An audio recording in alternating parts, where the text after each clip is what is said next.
trees planted on top of alleged pyramids in China. In the heart of Anlong County, nestled in the lush landscape of southwest China's Guizhou province, lies a series of pyramidal structures that have captivated archaeologists, historians, and enthusiasts alike. These mysterious formations, often compared to other ancient pyramid sites worldwide, have fueled a mix of scientific curiosity and public speculation.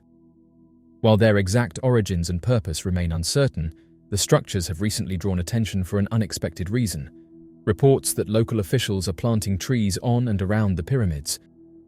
This unusual activity has led some to suggest a deliberate attempt to obscure or cover up these discoveries, adding another layer of intrigue to the story of the Anlong Pyramids. The pyramidal structures of Anlong County are impressive for their sheer size and geometry. Rising from the earth in a region known for its karst landscapes, these formations resemble ancient architectural marvels found in civilizations such as Egypt and Mesoamerica. Local folklore has long associated these formations with ancient builders, fueling theories that they are man-made rather than natural geological features. Preliminary studies have indicated that the pyramids are composed of sedimentary rock and are aligned in ways that suggest intentional design. Some researchers have speculated that these formations could be remnants of an ancient and long-forgotten civilization, possibly older than China's recorded history. In recent years, observers have noticed an unusual development: the systematic planting of trees atop and around the pyramidal structures. While reforestation is a common practice in China, aimed at combating deforestation and soil erosion, the specific focus on these structures has raised eyebrows. The dense planting of trees appears to obscure the view of the formations, making it harder for researchers and the public to study or even access them. This activity has sparked a wave of speculation online and among local communities. Some believe it is a deliberate attempt by authorities to hide the pyramids from further scrutiny, possibly to prevent public fascination from spiraling into controversy or to protect sensitive information about the site. The idea of a government cover-up is not without precedent, as China has a history of tightly controlling information about archaeological finds, especially those that could challenge conventional narratives of history. For instance, the famous Terracotta Army and other ancient tombs have been strictly regulated, with only select areas opened for public or academic access. One theory suggests that the Anlong Pyramids might hold evidence of a previously unknown civilization, which could potentially rewrite significant portions of Chinese or even global history. The planting of trees could be an attempt to delay excavation and research until officials can better control the narrative or assess the implications of the discoveries. The planting of trees has not gone unnoticed by locals, and several amateur researchers and tourists who have visited the area have documented the changing landscape around the pyramids. Some researchers have expressed frustration, noting that tree roots could potentially damage any underlying structures, complicating future research. Others argue that even if the pyramids are natural formations, the planting of trees could make geological studies more challenging. In both cases, the addition of vegetation has made it harder to discern the true nature of the formations. Meanwhile, some report that the site may hold evidence of involvement by previous advanced civilizations that lived in the area thousands of years ago, citing similarities between the Anlong Pyramids and other ancient pyramid structures worldwide. For now, the true nature of the Anlong Pyramids and the motivation behind the tree planting remain a mystery.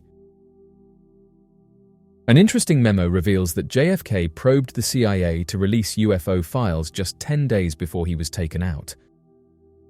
As the long-classified John F. Kennedy files are set to be released, a resurfaced memo allegedly written by the former president has reignited speculation regarding his interest in UFOs. Dated November 12, 1963, just 10 days before he lost his life, the memo reportedly shows Kennedy requesting the CIA director to brief him on all available UFO intelligence. Although the recipient's name is redacted, John McCone was leading the agency at the time, making him the likely recipient of the request. In the letter, Kennedy expressed concern over unidentified objects in the skies, particularly in relation to the Cold War tensions with the Soviet Union. He emphasized the importance of distinguishing unknown aerial phenomena from potential American surveillance operations. His request sought to prevent misunderstandings that could lead to catastrophic consequences if the Soviets mistook a UFO for US espionage activity. The memo also called for the establishment of a data-sharing program with NASA to ensure mission directors could properly account for unidentified objects in their defensive planning. The document first came to public attention through William Lester, a researcher who claimed to have obtained it under the Freedom of Information Act while working on his 2011 book. The memo's authenticity remains uncertain, as the CIA has neither confirmed nor denied its validity. The agency has consistently declined to comment on the matter, adding to the mystery surrounding Kennedy's interest in classified UFO files. The timing of Kennedy's alleged request and his departure has fueled speculation that his pursuit of classified UFO intelligence may have played a role in his untimely passing. Whether the memo is genuine or part of a broader ploy, it remains a compelling piece of history. Marina Popovich and the mystery of the Phobos 2 mission. The Phobos 2 mission remains one of the most mysterious and controversial space explorations in history. Launched by the Soviet Union in July 1988, it was the second Soviet spacecraft designed to study Phobos, the mysterious moon of Mars. While its primary mission was to analyze the Martian atmosphere and surface, Phobos 2 ultimately became the center of intense speculation after it captured an image of what appeared to be an unidentified object near the Martian surface. The mission's abrupt loss of communication soon after transmitting these images only deepened the mystery. On March 27, 1989, just months before Phobos 2 lost contact with Earth, the spacecraft sent back a series of astonishing images. Among them was one that sparked worldwide intrigue, a photograph of a long, cylindrical object hovering above the Martian surface. Unlike anything previously observed in space, this object had a smooth, structured appearance and cast a distinct shadow on the terrain below. The clarity of the shadow indicated that the object was not an illusion caused by light or atmospheric conditions, but rather a tangible, physical entity. This discovery raised immediate questions. The elongated, cigar-shaped structure did not resemble any known asteroid or natural Martian formation. It remained stationary in a controlled position, unlike typical space debris that tumbles and drifts unpredictably through space. Some researchers noted that this mysterious object bore striking similarities to other reported sightings of cigar-shaped UFOs, both in Earth's atmosphere and beyond. The fact that an unmanned Soviet spacecraft orbiting Mars had captured such an image only intensified the debate over its possible origins. What happened immediately after the image was taken remains one of the most puzzling aspects of the Phobos 2 mission. Shortly after transmitting the images back to mission control, the spacecraft abruptly lost contact with Earth. Up until that moment, Phobos 2 had been operating normally. The sudden and unexplained disappearance of the spacecraft fueled speculation that its encounter with the unidentified object was directly linked to its fate. Some suggested that the spacecraft had been deliberately disabled by an unknown force, possibly to prevent further transmission of images. Others proposed that the presence of the object interfered with Phobos 2's systems, causing it to fail in an inexplicable manner. The Soviet Space Agency never provided a definitive explanation for the loss of Phobos 2. While technical failures were considered, the timing of the spacecraft's disappearance, occurring just after capturing the image, left many unanswered questions. The mystery surrounding the mission gained further traction when Soviet Air Force's colonel, engineer, and test pilot, Marina Popovich, held a press conference discussing Phobos 2 and its startling findings. Marina Popovich, a highly decorated Soviet test pilot known for setting over 100 aviation world records, publicly stated that the images captured by Phobos 2 revealed something extraordinary. She insisted that the cylindrical object was not a mere anomaly, but rather evidence of an unexplained presence near Mars. Her claims added weight to the growing belief that Phobos 2 had encountered something beyond human understanding. Beyond the Phobos 2 incident, Popovich also made other bold statements regarding UFO encounters. She claimed that both Soviet military and civilian pilots had confirmed at least 3,000 UFO sightings. Additionally, she asserted that the Soviet Air Forces and the KGB had recovered fragments of 5 crashed UFOs. Her testimony suggested that the Soviet government had long been aware of extraterrestrial phenomena, but had chosen to keep such knowledge classified. Popovich's revelations reinforced the idea that the Phobos 2 mission was more than just a failed space exploration effort. Her insistence that the object captured in the images was of great significance added credibility to the notion that mysterious activity was being observed and possibly monitored in space. To this day, the Phobos 2 mission remains a mystery. The mystery of the Winnemucca petroglyphs. The Winnemucca petroglyphs, located at the Winnemucca Lake site in Nevada, are the oldest known petroglyphs in North America, dating back at least 10,500 years and possibly as far as 14,800 years. These ancient carvings, etched into large limestone boulders, stand as silent witnesses to a lost time, offering a glimpse into the lives and beliefs of the early inhabitants of the region.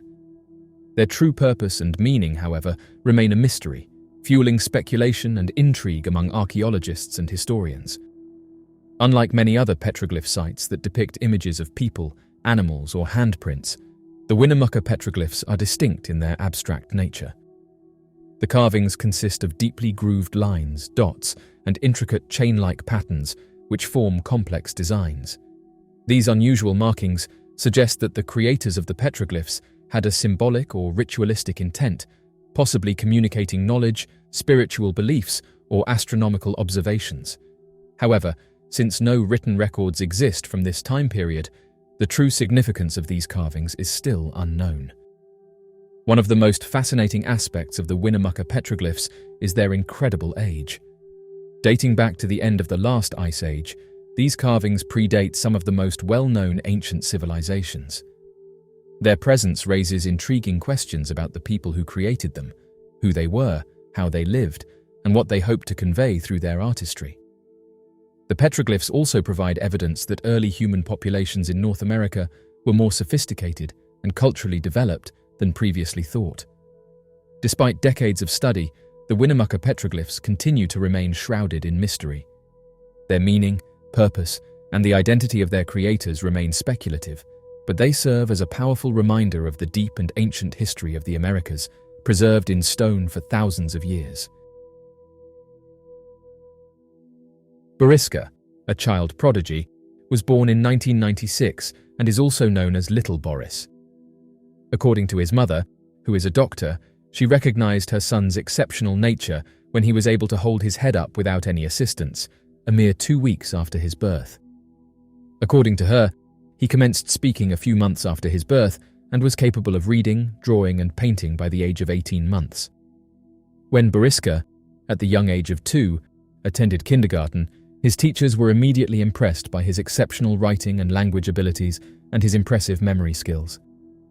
This left a significant impression on his teachers, who could hardly believe the young child's remarkable abilities.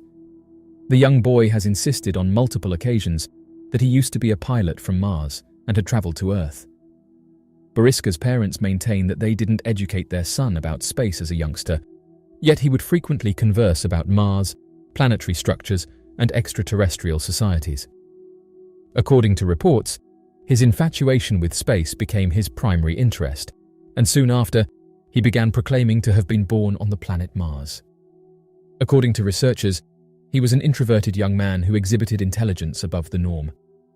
He asserts that there are still many unexplored mysteries on this planet, citing the Great Pyramid of Giza as an example of a structure that conceals valuable insights.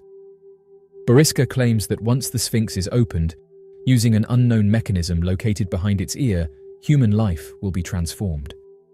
The exact details of this mechanism are unclear to Boriska.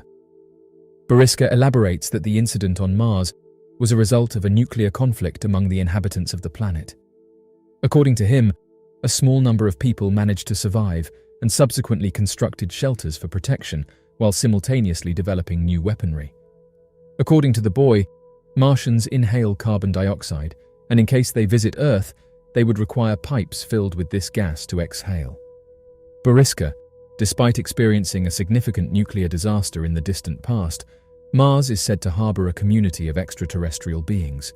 He asserts that there are still many unexplored mysteries on this planet, citing the Great Pyramid of Giza as an example of a structure that conceals valuable insights. Boriska claims that once the Sphinx is opened, using an unknown mechanism located behind its ear, human life will be transformed. The exact details of this mechanism are unclear to Boriska. Oddly enough, many have pointed out that there is a mysterious hole that was mysteriously sealed up in the Sphinx's head. The Great Sphinx of Giza, commonly known as the Sphinx, is a grand limescale structure in the Golden Giza Desert of Egypt. The statue is of a reclining sphinx, a mythical creature that combines the head of a human with the body of a lion. The Sphinx is seen as a dangerous, merciless creature in Greek mythology. In Egyptian mythology, however, the Sphinx is a slightly less cruel creature. Unlike the Greek Sphinx, the Egyptian one is firstly male, and secondly is described as more benevolent than the Greek Sphinx. However, they are both thought to be extremely strong and guarded the entrance to temples in ancient times. Today, the Sphinx is a tourist attraction more than anything. Such an incredible architectural feat naturally draws a lot of attention, and historians and researchers have spent years delving into the history of the Sphinx. Naturally, this leaves various unanswered questions. The first modern archaeological dig of the Sphinx was undertaken in 1817, but it was some time before that it had been visited and captured in painting. Around 1798, French painter Vivant Denon painted a picture of the Sphinx, but when it was finished, critics noticed something a little strange. Denon had painted a man being pulled out of the head of the Sphinx. Two figures were helping a third out of the cavernous head of the statue, which had been painted side on. Now, you may wonder whether this was simply a matter of imagination. Perhaps Denon had wanted to add something a little different to the painting. But of course, nobody knew for sure, as it was the 18th century, and the beauty of both aviation and drone imagery had not quite been invented yet. However, in the 1920s, aerial photography had become possible, and lo and behold, what appeared on the Sphinx's head? A hole, big enough for a man to fit through. Naturally, this made Denon's painting all the more interesting. It appeared he'd actually seen people climbing out of the Sphinx, which begged the question, who was in the Sphinx, and what were they doing? Not a lot is known about the history of the Sphinx, or at least there isn't a lot of definitive knowledge, but researchers have noticed that the head of the Sphinx is made from different materials to the rest of the statue. The head appears to be made out of a man-made substance rather than limestone, hence the darkness of the stone of the head compared to the body. Furthermore, the Sphinx's head has hardly eroded and appears smoother than its body. This again points to the idea that the head was somehow interfered with, maybe long before any Western peoples even knew of its existence. But this still doesn't answer the question of why those men were in the head of the Sphinx. One thing that is known is that restoration work has been done on the Great Sphinx. Something to note, though, is that at the time, and as mentioned by Tour Egypt, systematic research on the water table, pollution, and on the properties of the stone and mortar were undertaken. They note, though, that for some unknown reason, these discoveries were not applied when the restoration work was being carried out. It's been theorized that the hole in the head of a sphinx actually led to an ancient underground chamber, which then joined up to more underground chambers beneath the Great Pyramids. This secret city, as it was dubbed by the mainstream media, was allegedly found in March of 1935. Newspapers even covered the topic, and it was speculated that this discovery would have gone down in history as being one of the greatest. However, not one Egyptologist or researcher commented on the findings. It was almost as if every researcher forgot about these initial discoveries. There was complete silence from those studying and working alongside these structures. Back in 1987, a Japanese research team from Tokyo's Waseda University began an extensive underground survey of the regions surrounding the Great Sphinx statue, utilizing groundbreaking technology at the time known as the electromagnetic sounding survey radar, in an attempt to better image the sunken regions of the Sphinx statue. Under the direction of head researcher Sakuji Yoshimura, the team got some of the most accurate 3D rendered images of the statue ever seen, with a strange revelation that no one had seen coming. For some unknown reason, the Japanese survey team discovered an extensive system of cavities and tunnels inside and underneath the Great Sphinx monolith that were believed to have been previously undiscovered. According to the team, south of the Sphinx was a hollow tunnel believed to have been 2.5 meters wide and 3 meters tall, connecting two chambers, a small and large chamber that appears to connect to additional tunnels that stretched north, south, and southeast of the Sphinx's direction. Portions of shafts were found in unconnected areas beneath the Sphinx, with additional cavities found inside the structure of the Sphinx and beside the body of the Sphinx, unconnected to the tunnels beneath the monolith. None of these findings have been pursued after the survey, with many denying the existence of the tunnels and shafts, despite the mountains of clear imaging evidence gathered under the direction of lead researchers. The frustrating thing about this is that there's no conclusion to the mysterious hole seen in the Sphinx's head. We know it was there as we have photographs and paintings, but as of right, only theories can be put forward for why it was sealed up. The ancient Egyptians have filled history with spectacular cultural offerings, from the pharaohs to the pyramids to the Great Sphinx itself. When we as a race discover something that old, it's only natural to begin to wonder whether there is a little more to these beautiful pieces of history than the accepted truths. Who knows what really lurks in the mysterious ancient catacombs beneath the Sphinx? Perhaps one day we might find out. Until that time, though, we can only put forward our theories as to why these chambers have been kept a secret from the public. In the annals of ancient history, few figures loom as large as Queen Nefertiti, the great royal wife of Pharaoh Akhenaten and one of ancient Egypt's most iconic and mysterious queens. Renowned for her beauty, power, and influence, Nefertiti's reign during the 14th century BCE marked a transformative period in Egyptian history, characterized by religious revolution, cultural upheaval, and artistic innovation. Yet, despite her prominence in the historical record, the mysterious disappearance of Queen Nefertiti remains one of the greatest unsolved mysteries of the ancient world. Nefertiti's rise to power began in the early years of her husband's reign, when Pharaoh Akhenaten ascended to the throne and embarked on a radical religious reform known as the Amarna period. Central to this reform was the worship of the sun disk Aten as the supreme deity and the establishment of a new capital city at Amarna dedicated to the cult of Aten. As Akhenaten's chief consort and co-regent, Nefertiti played a pivotal role in promoting the worship of Aten and disseminating the ideology of the Amarna revolution throughout Egypt. During her tenure as queen, Nefertiti wielded unprecedented influence and authority, serving as a powerful political and religious figure alongside her husband. Her iconic depiction in ancient Egyptian art, characterized by her elegant profile, elongated neck, and distinctive crown, attests to her status as a paragon of beauty and grace, revered by both her contemporaries and future generations. Yet, despite her prominence and influence, Nefertiti's fate remains shrouded in mystery, with conflicting theories and conjectures about her ultimate destiny. The most widely accepted theory posits that Nefertiti died during the reign of her husband and was subsequently buried in a royal tomb in the Valley of the Kings. However, no conclusive evidence of her burial has ever been found, leaving her final resting place a tantalizing mystery for archaeologists and historians. Another theory suggests that Nefertiti may have outlived her husband and ruled Egypt as a pharaoh in her own right under the name Nefer-Neferuaten.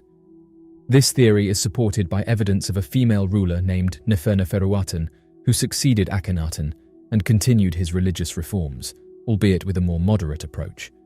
However, the identity of Nefer-Neferuaten remains uncertain, and it is unclear whether she was indeed Nefertiti or another member of the royal family.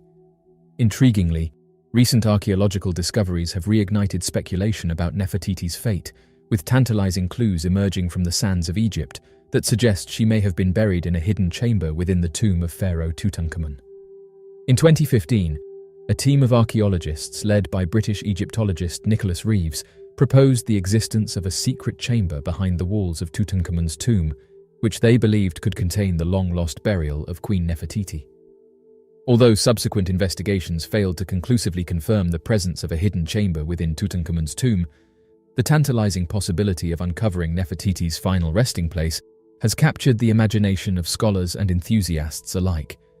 If Nefertiti's tomb were to be discovered, it would not only shed light on her mysterious disappearance, but also provide invaluable insights into the religious and political landscape of ancient Egypt during the Amarna period. Yet, even as the search for Nefertiti's tomb continues, her legacy endures as a symbol of female power and influence in ancient Egypt. Whether as a beautiful queen, a formidable ruler, or a strange figure lost to the sands of time, Nefertiti remains an icon of antiquity whose mystique continues to fascinate and inspire generations of admirers. As of right now, the mysterious disappearance of Queen Nefertiti remains one of the greatest unsolved mysteries of ancient Egypt, shrouded in speculation, intrigue, and conjecture.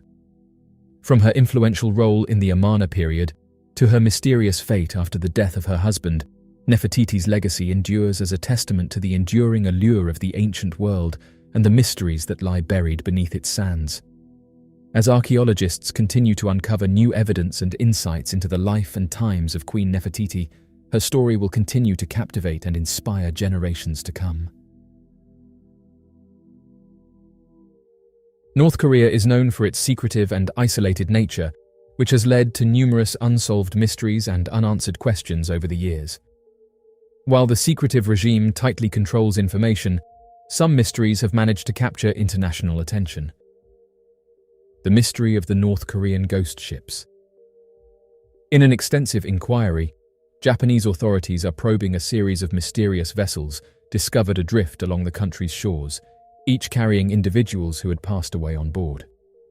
The investigation is focused on unraveling the mysteries surrounding these unsettling occurrences. As of now, a total of 11 wooden boats have been discovered, with some of them showing significant signs of damage.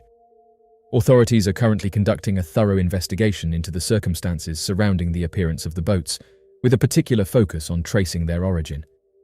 In a distressing revelation, a Coast Guard spokesperson disclosed that several boats have been discovered, containing as many as 20 individuals on board. This chilling discovery sheds light on the harrowing reality faced by individuals attempting perilous sea crossings. In recent years, multiple vessels have been discovered in the waters of the Sea of Japan, also referred to as the East Sea in North and South Korea. These findings occurred both this month and the preceding one, raising intriguing questions about the origins and intentions of the boats. Numerous vessels have been towed to ports in Japan. However, the process of identifying the individuals on board remains ongoing. The most recent boat that has been located was brought to land at Fukui port, revealing the presence of 3 sets of remains on board. The Maritime Patrol Unit of the Coastal Defense Force identified the vessel approximately 100 kilometers, equivalent to 62 miles away from the shore. The Tokyo Broadcasting System made a statement indicating that the discovered remains were in an advanced state of decomposition. Japan's national broadcaster, NHK, recently disclosed that a fragment of fabric suspected to originate from a North Korean flag was discovered within a vessel. Additionally, inscriptions indicating the Korean People's Army were noted on the exterior of the same vessel.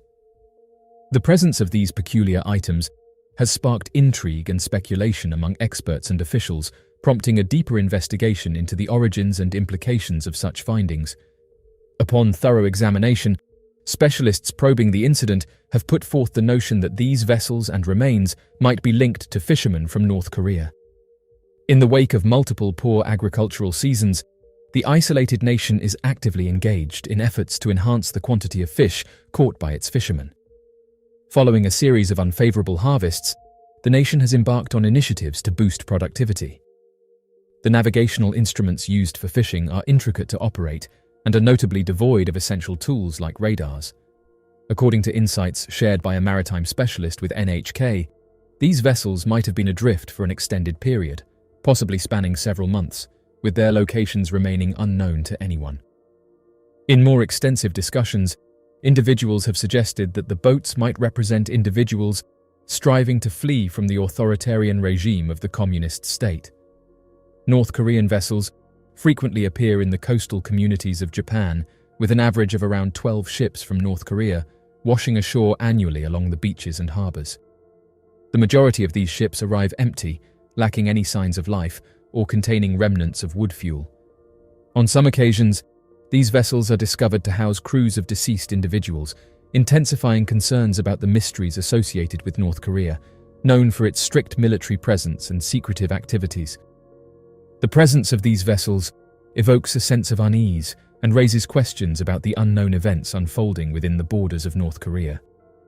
These occurrences serve as a poignant reminder of the strange and potentially perilous nature of the region, leaving observers pondering the stories and fates of those who embarked on these eerie journeys. The unsettling discoveries on these vessels serve as a stark testament to the complex and shadowy realm that is North Korea, prompting speculation and instilling a sense of foreboding in those who bear witness to these eerie maritime encounters. In the last year alone, a staggering 14 mysterious ghost ships have washed ashore on Japanese coasts, carrying a grim tally of over 30 deceased individuals. These unsettling occurrences continue to baffle Japanese authorities, leaving them grappling with the perplexing question of why these vessels are drifting to their shores, as well as seeking to unravel the mysteries surrounding the unfortunate fate of those on board. The relentless arrival of these ghost ships provokes a sense of unease and curiosity among the investigators, who remain puzzled by the lack of concrete explanations for these haunting phenomena. The prevailing consensus suggests that the individuals found on these boats are likely defectors, individuals who attempted to flee the rule of North Korea only to meet their tragic demise and be disposed of at sea. However, a noted Japanese specialist in North Korean affairs, Satoru Miyamoto, presents a contrasting viewpoint. Miyamoto posits that these deceased individuals could be fishermen, potentially hailing from the commercial sector of North Korea. This perspective challenges the widely accepted belief regarding the origins of these mysterious boats and the fate of those on board. Miyamoto's assertion introduces a compelling alternative narrative, questioning the prevalent assumption of defection-related tragedies. Miyamoto holds the belief that the fishermen in question lack any background in military or naval practices, indicating a probable scenario of them becoming disoriented at sea, leading to a tragic fate amidst the harsh marine environment. The vast expanse of the ocean is prone to severe and unpredictable weather conditions, including the menacing threat of typhoons. The potential perils faced by these individuals are harsh, spanning from starvation and hypothermia to the risk of accidental falls overboard. Kim Jong-un's disappearance. In the realm of international politics, few figures loom as large as North Korean leader Kim Jong-un. Since assuming power following the passing of his father, Kim Jong-il, in 2011, Kim Jong-un has commanded attention with his authoritarian rule, nuclear ambitions, and unpredictable behavior. Yet, despite his prominence on the world stage, Kim Jong-un's mysterious disappearances from the public eye on multiple occasions have sparked speculation about his health and the stability of his regime. The first notable instance of Kim Jong-un's disappearance occurred in 2014, when he vanished from public view for over 6 weeks, leading to rampant speculation about his health and the stability of the North Korean regime. During his absence, rumors swirled about potential health issues, ranging from a bout of gout to a more serious medical condition, such as a heart attack or stroke. The amount of information from North Korean state media only served to fuel speculation, leading to widespread rumors and conjecture about Kim Jong-un's whereabouts and well-being. In the absence of concrete information, analysts and observers scrutinized every available piece of evidence for clues about Kim Jong-un's health and the implications for the North Korean regime. Satellite imagery of Kim Jong-un's residence and other key locations in Pyongyang was analyzed for signs of unusual activity or increased security measures, while defectors and sources within North Korea were interrogated for any insights they could provide. Yet, despite these efforts, the true nature of Kim Jong-un's disappearance remained shrouded in mystery, leaving observers to speculate about the potential implications for North Korea's future. Kim Jong-un's disappearance from the public eye resurfaced in 2020 when he vanished once again amid rumors of failing health. Speculation reached fever pitch when Kim Jong-un missed the celebration of his grandfather's birthday on April 15th, a significant event in the North Korean calendar that is typically marked by lavish festivities and displays of loyalty to the ruling Kim dynasty. As days turned into weeks without any sign of Kim Jong-un, speculation about his health and the stability of the North Korean regime reached a fever pitch, with rumors swirling about potential succession plans and power struggles within the ruling elite. The uncertainty surrounding Kim Jong-un's disappearance underscored the opaque and secretive nature of the North Korean regime, where information is tightly controlled and dissent is ruthlessly suppressed. In the absence of reliable information from official channels, rumors and speculation run rampant, leading to a climate of uncertainty and anxiety both within North Korea and among the international community. The reappearance of Kim Jong-un weeks later, seemingly healthy and in control, did little to quell speculation about his health or the stability of his regime. While North Korean state media sought to portray him as a strong and capable leader, questions lingered about the true nature of his absence and the extent of his power within the regime. Some analysts speculated that Kim Jong-un's disappearance may have been a deliberate ploy to gauge loyalty and weed out potential rivals, while others suggested that it may have been a genuine health scare that underscored the fragility of his regime. The underground tunnels of North Korea. In the shadowy depths beneath the surface of North Korea lies a labyrinthine network of tunnels that serves as a testament to the regime's ingenuity, paranoia, and determination to safeguard its sovereignty at all costs. These underground passages, spanning hundreds of kilometers and burrowing deep into the earth, are a testament to the regime's commitment to secrecy and self-preservation, offering a glimpse into the hidden world of one of the world's most secretive and authoritarian states. The origins of North Korea's underground tunnels can be traced back to the Korean War, when the regime of Kim Il-sung embarked on an ambitious program to construct a network of secret passages beneath the demilitarized zone that separates North and South Korea. These tunnels, known as the Third Infiltration Tunnel and the Second Infiltration Tunnel, were designed to facilitate covert incursions into South Korea and serve as a means of surprise attack in the event of hostilities between the two Koreas. The Third Infiltration Tunnel, discovered by South Korean forces in 1978, is perhaps the most well-known of North Korea's underground passages. Measuring over 1.6 kilometers in length and located just 44 kilometers from Seoul, the tunnel was designed to accommodate the rapid movement of troops and equipment and enable surprise attacks on South Korean territory.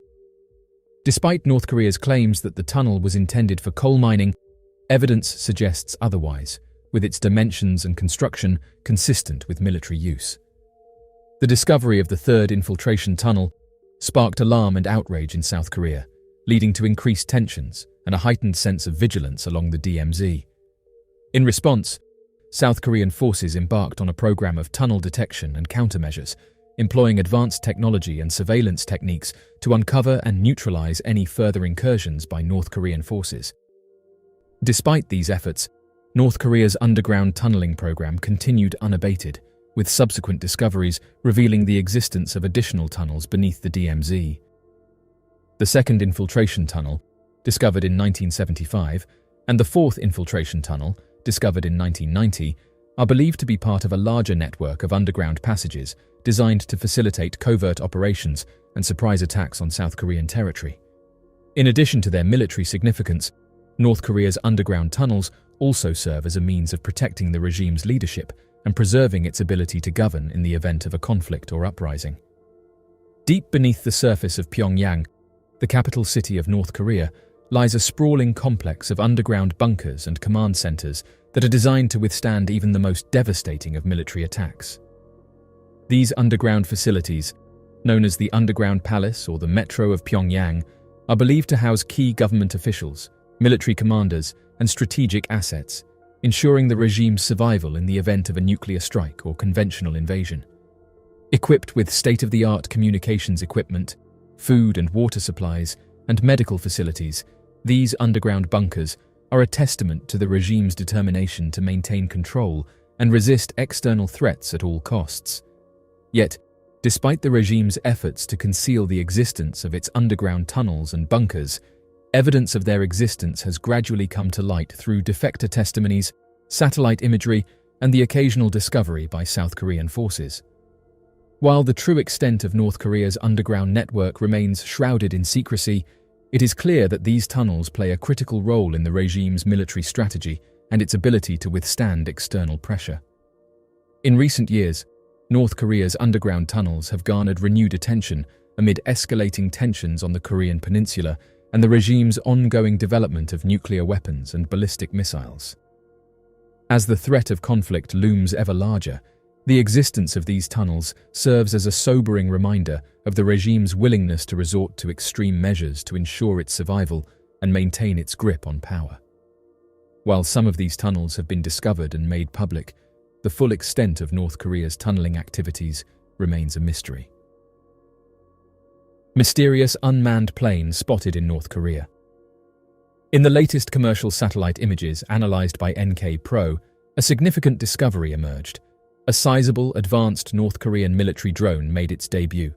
This milestone indicates an ongoing exploration of unmanned aerial vehicle technology within the nation, aligning closely with the strategic objectives set by leader Kim Jong-un. The unveiling of this new drone serves as a testament to North Korea's continuous efforts to advance its UAV capabilities and strengthen its military arsenal. The recently unveiled aircraft seems to boast a wingspan of approximately 115 feet, equal to 35 meters, marking a significant increase in size compared to a model with a wingspan of roughly 65 feet or 20 meters that was observed on the runway of the Pangyon Air Base by NK Pro on June 3rd.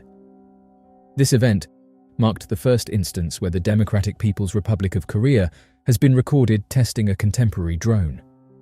The most recent satellite imagery from Planet Labs reveals the presence of an aircraft sporting slender wings that bear a striking resemblance to established foreign drone models. This aircraft was spotted in close proximity to the location where a smaller aircraft was observed just last week, situated at the eastern terminus of the runway. In the realm of aerial technology, there exists a foreign counterpart that bears a striking resemblance when viewed from above to the RQ-4A Global Hawk, an aircraft conceptualized by the United States during the late 1990s. This foreign model mirrors the dimensions of the Global Hawk in terms of wingspan. In addition to the presence of the aircraft, various vehicles were observed in the vicinity of the runway. According to an expert interviewed by NK Pro recently, the vehicles or items spotted in similar locations on June 3rd might have been equipped with specialized tools like antennas essential for the testing of drone flights. This suggests the possibility of conducting drone flight experiments in the area. The specialized equipment carried by these vehicles could play a crucial role in facilitating and monitoring the drone testing processes. The detailed imagery provided by Planet Labs did not indicate any activities related to testing at the airbase. However, during this period, there was observed ongoing activity focusing on repainting the runway stripes, suggesting maintenance and improvement work being conducted at the airbase. North Korean official media outlets have remained silent on advancements in the country's drone technology since January 2021, following Kim Jong-un's call for the production of unmanned striking equipment and reconnaissance drones capable of covering a distance of 310 miles or 500 kilometers by the conclusion of 2025. This directive from the North Korean leader emphasized the urgency of enhancing their unmanned aerial capabilities within a specific time frame to meet strategic objectives. The purpose behind the presence of the two aircraft observed at Pangyon Air Base this month is ambiguous as to whether they are designated for combat operations or reconnaissance missions. The developmental phase of every aircraft remains undisclosed, adding a layer of mystery to the situation. It is anticipated that state media will refrain from revealing specific information or arranging an inspection by Kim Jong-un until the aircraft projects have significantly progressed. This secretive approach suggests a deliberate strategy to maintain confidentiality and keep crucial details under wraps until a later stage. The mysterious demise of Otto Warmbier. The untimely demise of Otto Warmbier on Monday, June 19th, sheds light on the intricacies of the North Korean regime.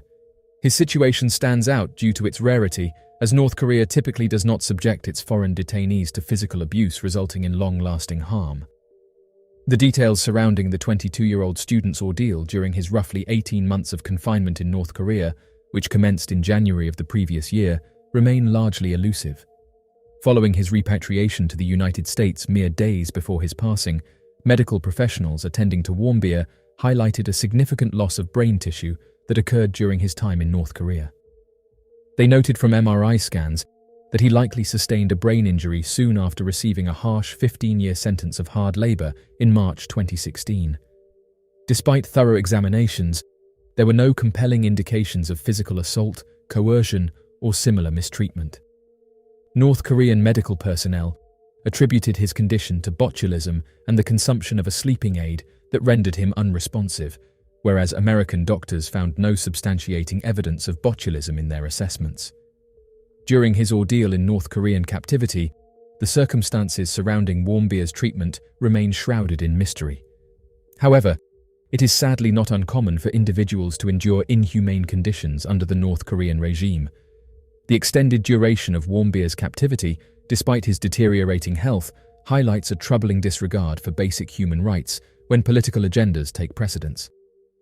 This situation epitomizes the harsh reality faced by individuals detained in North Korea, where humanitarian principles often take a back seat to political expediency.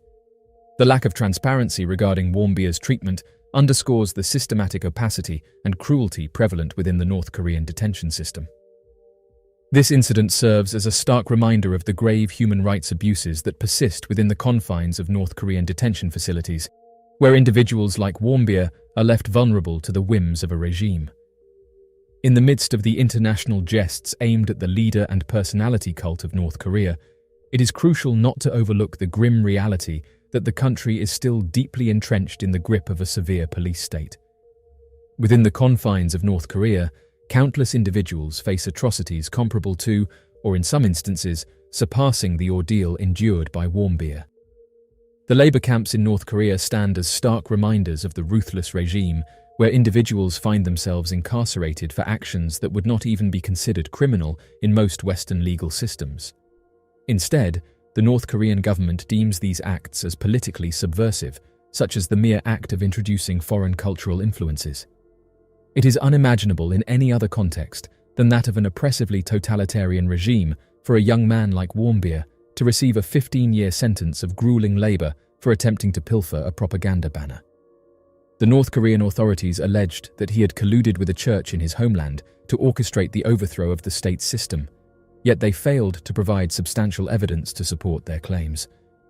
This incident exemplifies the extreme measures and unjust practices that prevail in North Korea, shedding light on the deep-rooted repression and lack of basic freedoms endured by its populace. In trying to comprehend the North Korean response to the situation, the strategic rationale behind their actions appears perplexing. Throughout history, North Korea has exhibited a pattern of releasing detained Americans subsequent to visits by significant American dignitaries. An illustrative instance of this occurred in August 2009, when American journalists Yuna Lee and Laura Ling regained their freedom from North Korean captivity. This liberation transpired subsequent to a visit to Pyongyang by former President Bill Clinton, who orchestrated their repatriation after their capture in March of the same year. Another noteworthy incident transpired in 2014 when the then Director of National Intelligence, James Clapper, journeyed to Pyongyang with the objective of facilitating the return of imprisoned Americans Kenneth Bae and Todd Miller. Remarkably, during his interactions, Clapper noted the discontent of his North Korean counterparts upon realizing that his visit was not aimed at securing any diplomatic advantages for Pyongyang. This sequence of events underscores the intricate and enigmatic dynamics involved in North Korea's handling of such cases. North Korea's treatment of Otto Warmbier starkly contrasts with its usual behavior, as it seemingly served no clear purpose for the regime. Contrary to North Korea's claims of releasing him on humanitarian grounds, the prevailing belief now is that the regime's intention was merely to prevent his death within their borders. The repercussions of this incident appear to offer little benefit to North Korea, while the evident losses are substantial. The tourism sector, which Kim Jong-un aimed to develop, is likely to suffer, particularly in terms of American visitors. Annually, around 5,000 Westerners travel to North Korea, with approximately 1,000 of them originating from the United States. Following the imprisonment of 2 US journalists in 2009, a total of 14 Americans have been detained in North Korea, leaving 3 currently incarcerated. Amid these events, Young Pioneer Tours, the agency responsible for Warmbier's trip, has already declared that they will no longer include American tourists in their future expeditions. The US government may potentially impose measures to dissuade or prohibit travel to North Korea, similar to previous restrictions on visiting Cuba, which could soon be reinstated. Notably, every tourist spending money in North Korea indirectly supports the regime's operations, including its nuclear and missile programs, given that all tour operators within North Korea are affiliated with the state. While some suggest that tourism could foster cultural exchange and mutual respect, it is interesting to observe that the US government expressed its intent in 1998 to facilitate group travel and exchanges with North Korea, reflecting support for policies of reconciliation with South Korea. Tourism and interactions with North Korea remain a topic shrouded in uncertainty when it comes to their beneficial outcomes. Over a significant period, discussions have occurred intermittently between representatives from North Korea and the United States, involving both current and former governmental figures in unofficial capacities. Recent dialogues have centered on critical issues such as the situation of American prisoners in North Korea, all while North Korea persists in its advancements in nuclear and missile tests, demonstrating a heightened level of technical sophistication. The advocates within the United States, supporting diplomatic discussions with North Korea, now find themselves navigating an even more challenging landscape following the tragic passing of Warmbier. The outlook for official US engagement with North Korea appears increasingly grim, particularly as the current administration would be reluctant to extend any concessions to a regime whose actions resulted in the death of one of its citizens. In the intricate dynamics of the North Korean power structure, it is plausible that certain factions within the regime advocated for the release of Otto Warmbier long before his health reached a critical state, while more rigid elements resisted until his condition became irreversible. It is widely acknowledged that the North Korean healthcare system falls significantly short of meeting Western standards. However, delving into the rationale behind North Korea's decisions at that juncture remains purely conjectural. It is only through speculation that we can attempt to comprehend the underlying factors. It is conceivable that the true motives and deliberations that culminated in the tragic demise of Warmbier will only come to light if someday the archives of the North Korean secret police are unveiled. This potential revelation holds the promise of shedding light on the circumstances and decisions that ultimately led to the fateful outcome. These unsolved mysteries from North Korea reflect the isolated and secretive nature of the regime, which has made it challenging for outsiders to obtain concrete information or answers. As long as North Korea remains isolated and tightly controls information, these mysteries are likely to persist, leaving the world with many unanswered questions about the regime's actions and intentions. Antarctica stands out as a vastly uncharted region, inhabited by only a handful of individuals. However, amidst its desolate landscapes, numerous captivating revelations have come to light in recent times. The latest findings circulating on social media encompass perplexing discoveries that defy easy explanation. Enthusiastic amateur investigators claim that numerous locations across Antarctica are undergoing a process of gradual melting, uncovering peculiar structures hidden beneath the ice. While it is emphasized by scientific experts that Antarctica holds no extraordinary secrets, and the majority of these revelations can be rationalized through natural occurrences, this has not deterred some individuals from dedicating extensive hours scrutinizing archival images of Antarctica and utilizing tools like Google Earth to identify mysterious, seemingly out-of-place formations. This phenomenon has sparked curiosity and intrigue within the online community, prompting widespread discussions and speculations about the possible origins and implications of these unearthed anomalies. The unfolding narrative surrounding these mysterious findings serves as a testament to the enduring fascination with the mysterious and unexplored regions of our planet, inviting further exploration and analysis to unravel the secrets hidden beneath the icy surface of Antarctica. While scouring the virtual landscape of Google Earth, an intrepid individual noticed something anomalous, a structure emerging from the ice, reminiscent of a bygone era. What began as a casual browsing session soon transformed into a journey of exploration and revelation as the mysterious object revealed itself to the individual, and many who saw the structure suggested that it could be an abandoned base that once belonged to the Germans. The story begins with an ordinary individual, armed with nothing more than a computer and an insatiable curiosity, navigating the virtual terrain of Google Earth in search of hidden treasures. As they panned and zoomed across the desolate expanses of Antarctica, their attention was drawn to a peculiar structure protruding from the ice, an angular, man-made edifice stark against the pristine whiteness of the surrounding landscape. Intrigued by this unexpected find, they delved deeper, scouring satellite imagery for clues to its origin and purpose. What they uncovered was nothing short of astonishing, a forgotten relic of a bygone era, preserved in the icy depths of Antarctica. The individual said that upon closer examination, it revealed the telltale signs of human habitation, ruins of buildings, and remnants of what appeared to be old structures scattered across the frozen landscape. The discovery sent ripples of excitement through the world of history and archaeology as amateur enthusiasts clamored to unravel the mysteries of this forgotten outpost. The implications of the discovery are profound, raising questions about the extent of German influence in Antarctica and the potential ramifications for our understanding of the region's history. This revelation sparked a flurry of reactions among viewers of the accompanying photographs. While some identified the object as one massive base, others theorized it resembled the remnants of an ancient city. Speculation arose that this unearthing could potentially serve as evidence of early human presence in the region, engaged in the construction of imposing edifices.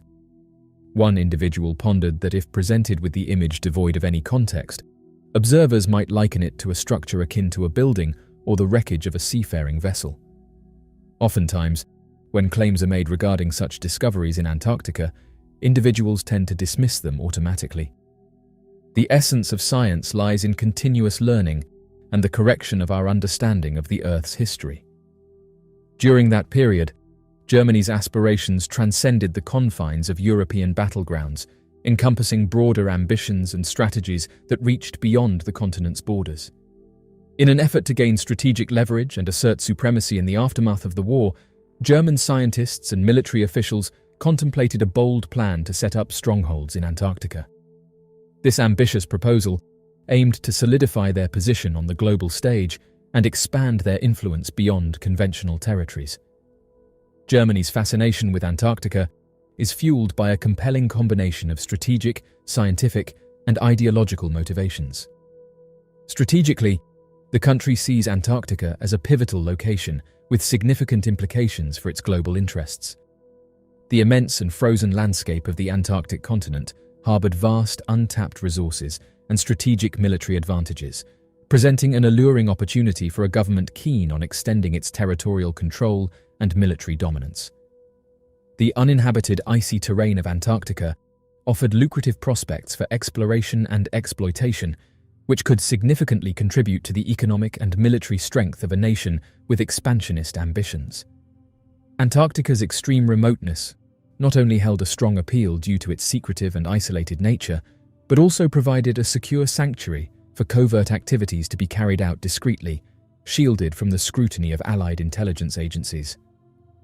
In the period preceding World War II, Germany's fascination with Antarctica experienced a gradual surge, driven by a series of exploratory missions and dedicated scientific investigations.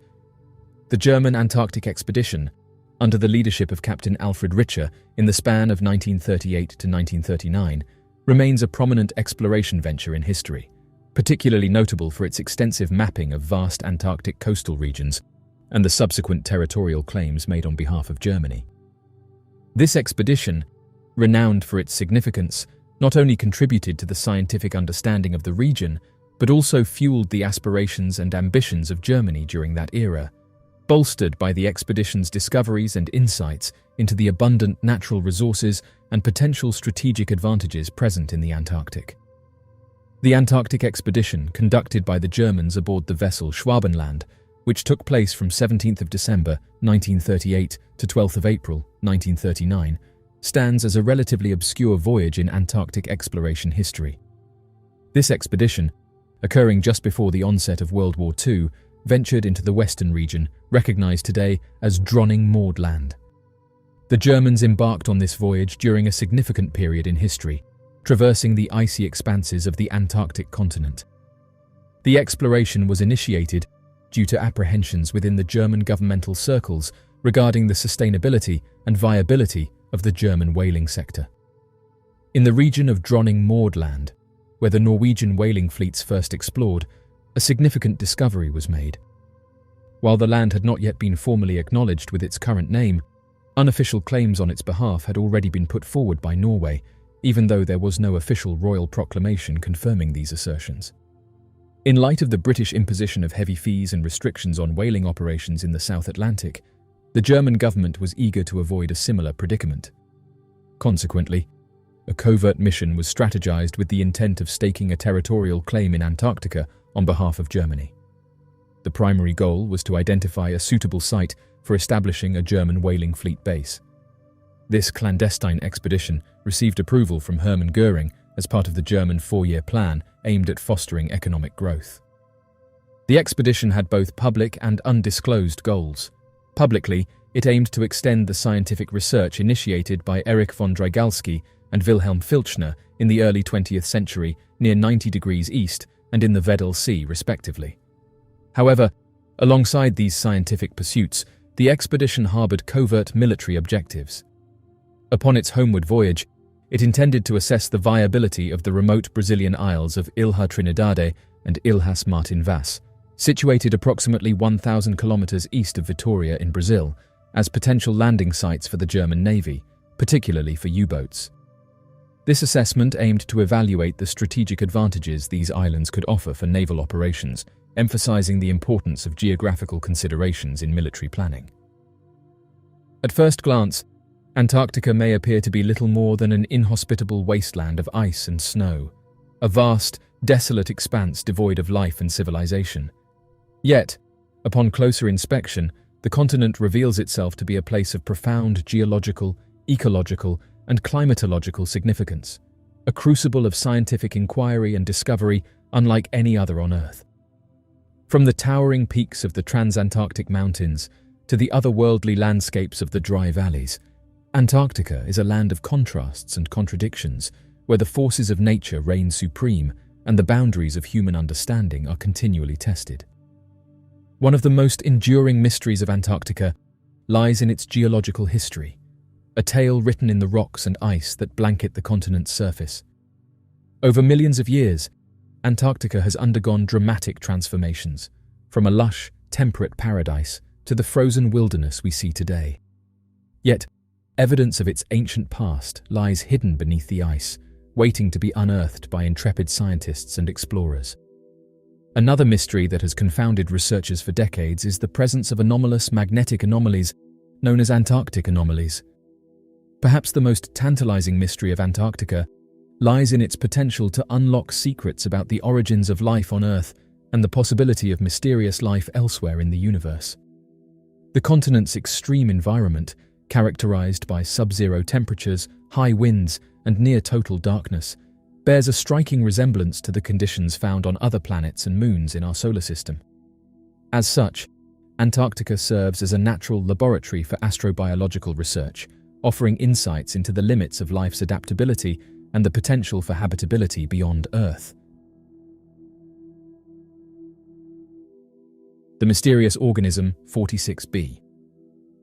Organism 46b is said to inhabit Lake Vostok, which is situated at a depth of almost 700 feet beneath the glacial surface of the ice in its shallowest section and around 2,600 feet at its deepest region. At this particular depth, the ice from the Antarctic glaciers experiences sufficient pressure to undergo melting and give rise to profound lakes. Organism 46b dwells within Lake Vostok, one of these deep lakes. An allegedly leaked paper pertaining to the initial endeavors conducted by Russian researchers on February 5, 2012, during their drilling expedition to the lake's surface, mentioned the existence of a species identified as Organism 46b. The report, titled Organism 46b, described a peculiar account by Russian scientists who allegedly came across a colossal squid of immense proportions residing in the lake. According to the report, this creature had the ability to release toxins into the water, compress its body into smaller dimensions, assume unusual shapes, alter its physical colors, and induce a mild form of hypnotism if observed for an extended period of time. Here are quotes from the supposed letter written by a man named Dr. Anton Padalka. We encountered Organism 46b on our first day. It disabled our radio, which we later learned, to our alarm, was intentional. It's also able to paralyze prey from a distance of up to 150 feet by releasing its venom into the water. Tragically, my colleague and lifelong friend was taken out this way. He was treading water wearing a blissful smile as the organism approached him. It was as if it had hypnotized him telepathically. It shaped itself into the form of a human diver. We thought it was one of my colleagues swimming towards us in scuba gear. By the time the closest scientist had realized what it was, it had grabbed him and torn him to bits. End quote. According to certain versions of the narrative, it is said that one of the creature's tentacles was amputated, but later regained animation and strangled another team member. According to the legend, only a small number of individuals from the expedition survived, and Russian officials apprehended the creature in an effort to conceal the incident. Although organism 46b possesses extraordinary skills, its reported characteristics closely resemble those of real-world squid and octopus beings. Each capacity attributed to organism 46b aligns well with the abilities observed in deep-sea cephalopods, which inhabit an environment characterized by comparable conditions of light, pressure, and water quality.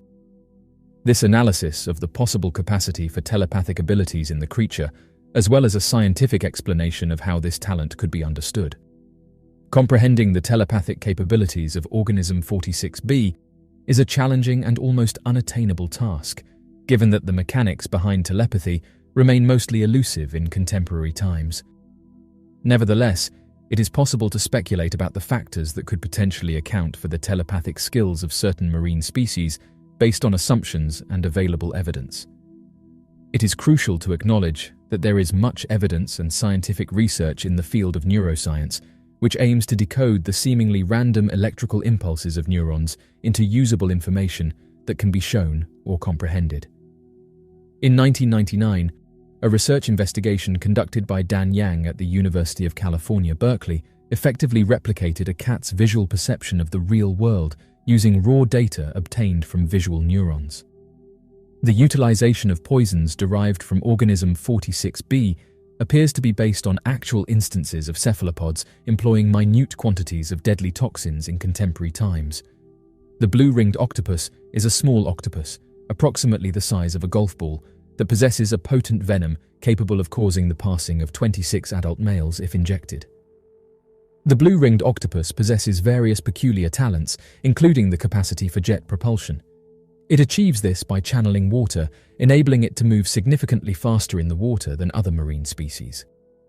Organism 46b may potentially exhibit these skills and have the capability to expel poison, similar to an ink sac, in order to immobilize larger species. This is assuming the veracity of the size of the creature. If the assertions regarding organism 46b are to be accepted as true, the creature possesses the subsequent capabilities that have enabled it to eliminate multiple persons within an exceptionally brief period. The black demon shark. Despite the widespread knowledge among scholars about the megalodon, a historic shark species larger than several present-day whale species, there are still claims of unrecorded sharks that surpass the great white shark in terms of size and strength. There is a widespread belief that it would have been highly unlikely for the shark species to survive, as some argue that it is impossible for any shark to grow to such an enormous size again. Nevertheless, this assertion appears to be at risk due to the emergence of tales regarding the sighting of a colossal black shark, commonly known as the black demon shark, in the vicinity of Mexico's Baja California peninsula. Several fishermen along the Mexican coast have reported sightings of a colossal black shark measuring approximately 60 feet in length. The shark bears a resemblance to a great white shark in terms of its body structure, but is distinguished by its dark pigmentation and exceptionally large tail. Considering the resemblance of these accounts to contemporary recreations involving megalodon skeletons, as well as their consistent tail size, some individuals have come to assume that this location could potentially serve as a hunting area for the beast. In addition, a significant number of the fishermen who have reported the sighting are experienced veterans in the field who have never previously made such claims and had extensive knowledge of various whale species in the area. A fisherman claimed an encounter with a shark while retrieving nets. He saw a collision with his boat, prompting him to investigate. Upon reaching the stern of his boat, he observed its length to be in excess of 30 feet. He then claimed to have spotted a dark-colored shark approximately 2 feet below the water's surface, speculating that this creature was responsible for the collision with his boat. According to the fisherman, the shark exceeded the length of his boat, measuring at least 35 feet. While observing it, he noted that it did not resemble any of the indigenous sharks in the vicinity. Despite having fished in this area for numerous years, this was his inaugural encounter with such a specimen.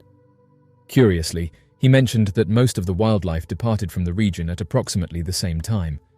Oceanic fauna may vacate a region in the presence of a shark as a result of an innate drive for self-preservation. Sharks are top-level predators that are renowned for their hunting and feeding habits on other aquatic organisms. Consequently, numerous marine creatures have developed the ability to detect the existence of a shark and react by swiftly moving away or concealing themselves in order to evade becoming a predator's meal. Furthermore, several fish species and other marine creatures possess the capability to perceive the electromagnetic fields generated by sharks through their muscles, enabling them to recognize the presence of a shark even in the absence of visual cues. This phenomenon is referred to as electroreception, and it may also play a role in the innate reaction of marine animals to the presence of a shark. Following the experience, the fisherman made an effort to meticulously record all the circumstances in the hope of unraveling the mystery of what he had encountered. Despite the passage of several weeks, the man failed to gain any further insight into the nature of the shark. However, he did observe that fellow fishermen in the vicinity also reported sightings of the same creature. They characterized it as a massive, dark-hued shark, measuring more than 40 feet in length. Another possible explanation is that the shark could be a hypermelanistic great white shark, which has experienced hyperpigmentation and turned melanistic. This particular species of shark had the potential to reach its complete adult size. Hypermelanism is a biological condition where there is an overproduction of melanin, causing animals to have a darker skin color. This is in contrast to albinism, which is the absence of melanin resulting in a light skin color. This phenomenon has been observed in certain species of cat sharks and rays. There is a potential for it to occur in great white sharks as well, particularly those that reach lengths over 20 feet. The presence of hypermelanism in great white sharks might have substantial consequences for their physical appearance and behavior in their natural habitat, as well as for our comprehension. Currently, fishermen in this region are still encountering this sizable shark and continue to believe that this shark, measuring over 30 feet in length, actively preys on marine life in this area. The Carnival Cruise Monster. An unidentified creature, known as the Carnival Cruise Monster, was observed in the Gulf of Mexico from the deck of a cruise liner. The investigation was initially conducted by novelist Max Hawthorne, who introduced the term Carnival Cruise Monster. Paul George, a worker aboard a Carnival Cruise Line's ship, saw an unidentifiable monster that he reported looked similar to an ancient mosasaur. Only the torso and the cranium of the organism were ever observed or depicted. The object had a glossy, ebony appearance, characterized by taut and substantial leather-like texture. According to his account, the creature did not respire through a blowhole like a whale. Rather, it would emerge to the surface and respire in a manner similar to that of a crocodile. The object was reported to have a minimum length of 50 feet, surpassing the size of the ship's lifeboats, which measure approximately 30 feet. Despite Paul's characterization of it as whale-sized, he clarified that it did not possess the slender and elongated shape often associated with whales. The creature has a robust and muscular neck, giving it a broad physique. The interview conducted by Max Hawthorne with Paul George, a resident of the United Kingdom, who observed a massive and unidentified marine creature from the upper deck of the Carnival Breeze in 2014, generated significant attention upon its initial release. The notion that something enormous and still unknown marine creature could potentially inhabit our waters and even serenely match the speed of a cruise ship in the heart of the Gulf of Mexico has captivated the minds of several individuals. Max made the decision to contact Paul George again, with the intention of narrowing down potential candidates for his observations. Accepting the anecdotal report as it is, Max endeavored to get a definitive conclusion regarding the identity of the Carnival Cruise Monster. Upon sharing with Paul various dorsal images of numerous large whale species, including the elusive beaked whale, Max reported that he reached the conclusion that he did not observe any type of cetacean. The absence of spouting, characteristic of whales, was observed.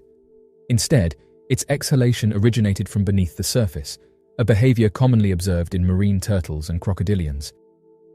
Crocodiles engage in this behavior to achieve camouflage, which is highly advantageous for a marine predator that relies on stealth.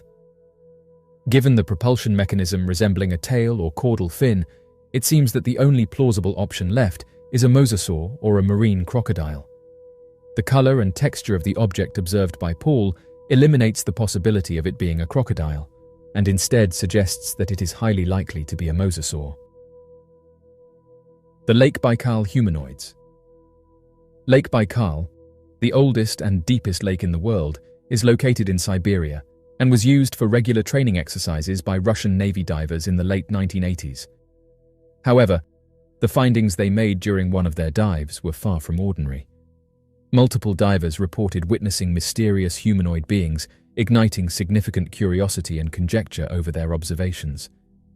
Siberia, a Russian province, has been a lengthy location where UFO sightings and interactions with alien beings have been reported for numerous generations. One of the noteworthy places in Siberia where such occurrences have been witnessed is Lake Baikal. This extensive expanse of water is famous for its distinctive environment that supports a plethora of uncommon species.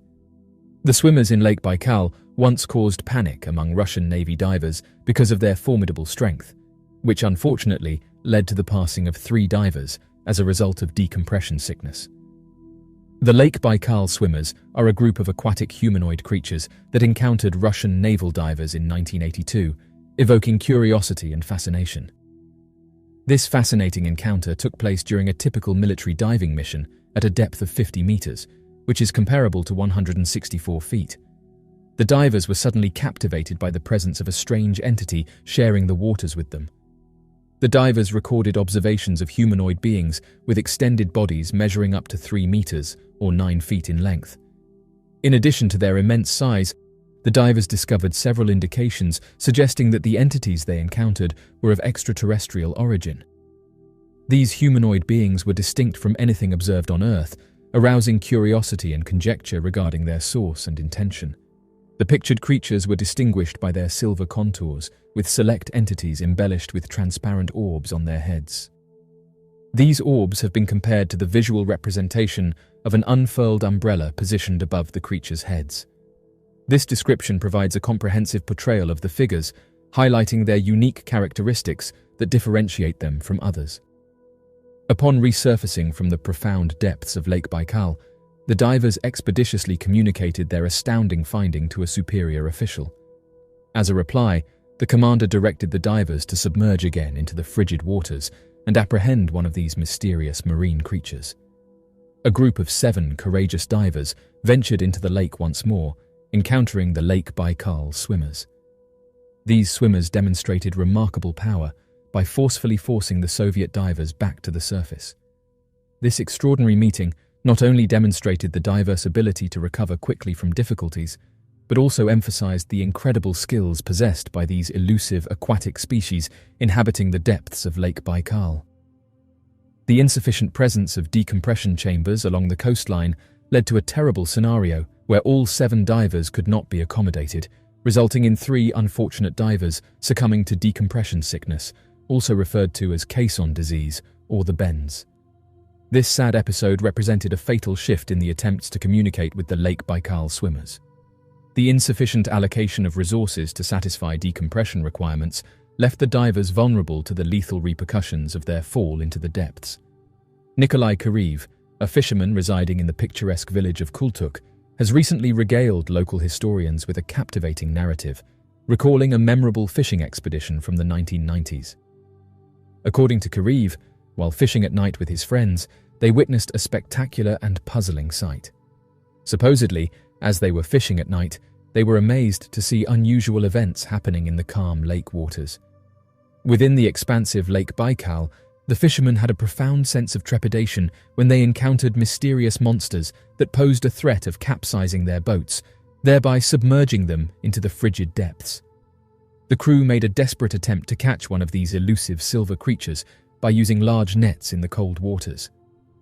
However, they quickly returned to the safety of the beach, feeling disturbed by the strange experience. Their frightening encounter had a profound impact on their minds, deterring them from ever returning to that specific region of Lake Baikal.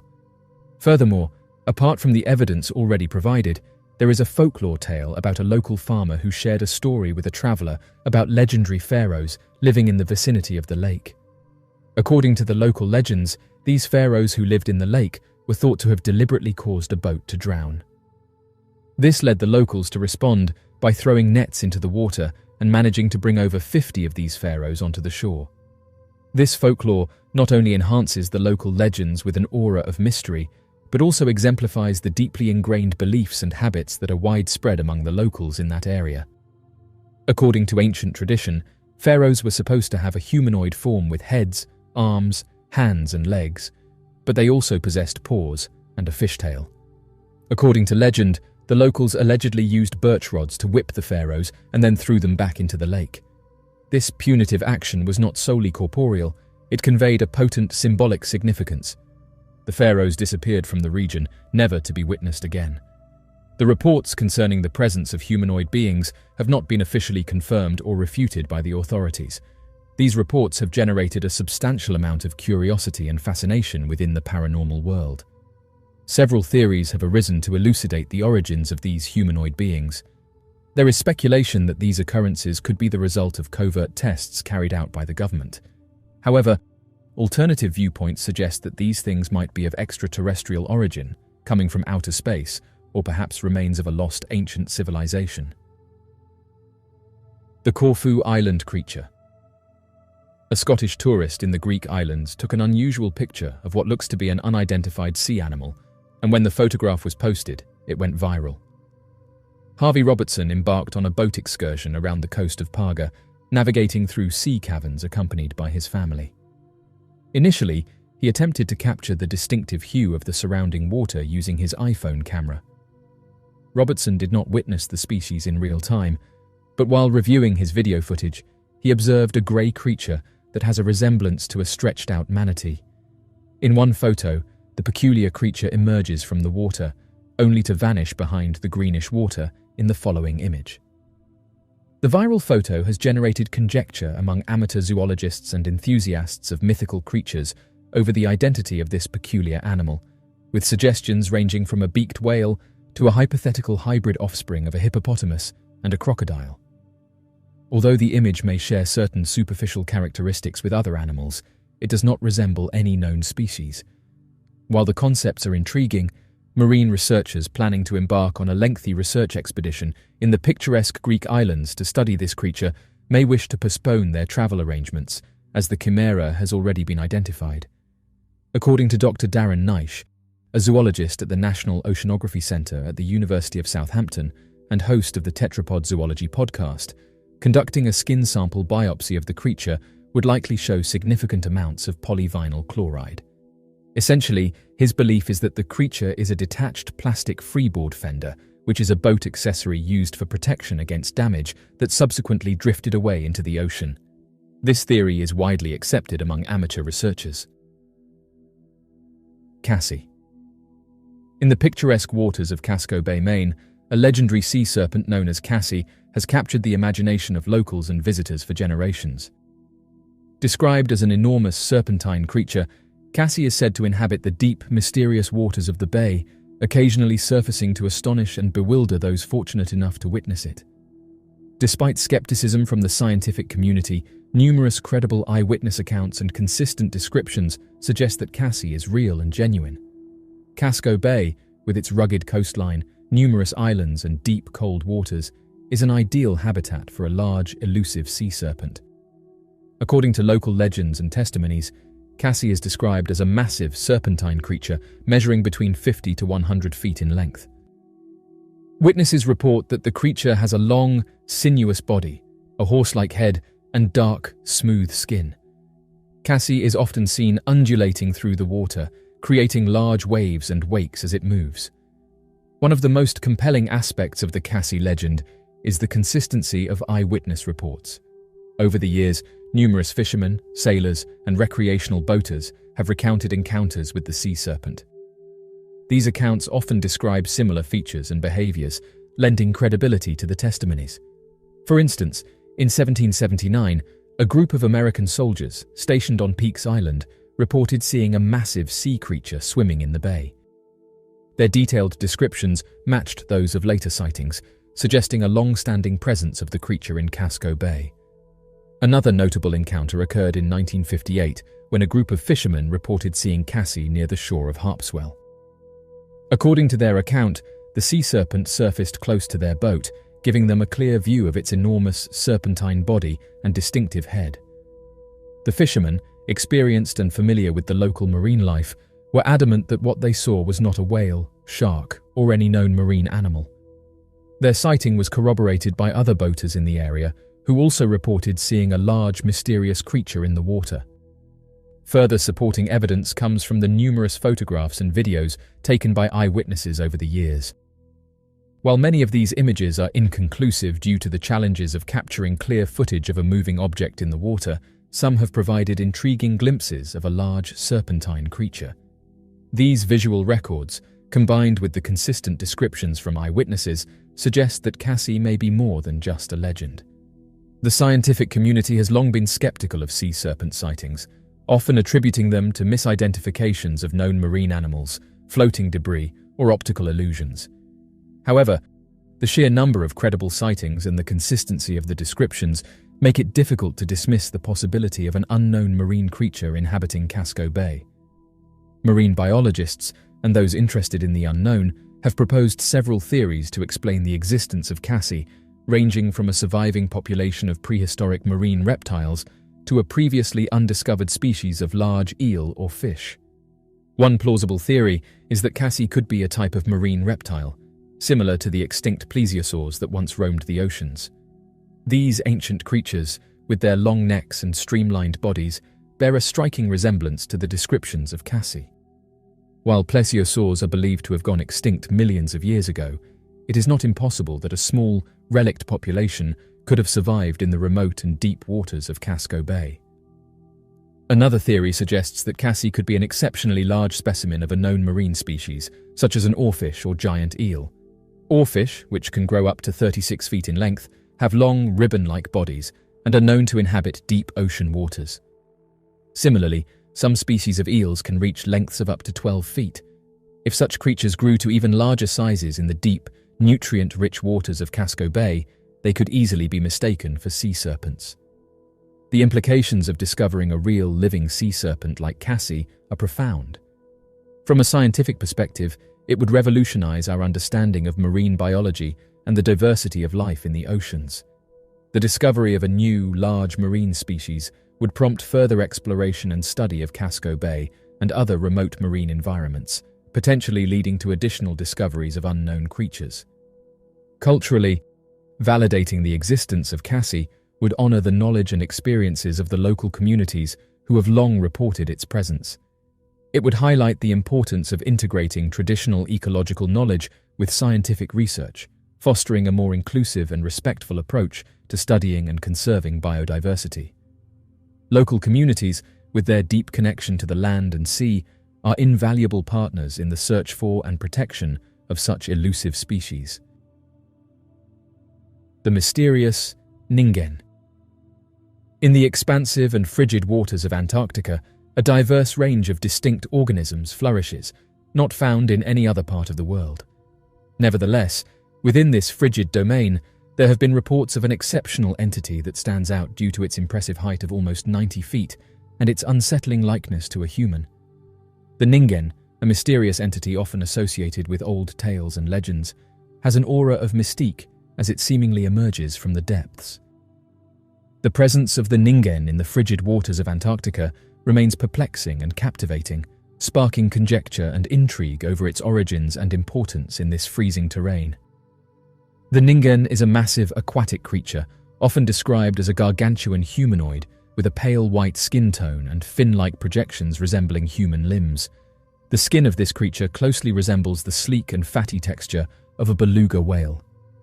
Based on reports from eyewitnesses, this mysterious creature is seen to have two large eyes located below its head and a broad mouth fashioned like a slit, with no other identifiable facial characteristics revealed thus far. Witnesses have observed and commented on the nocturnal behavior of the Ningen, indicating that it is primarily active during the nights.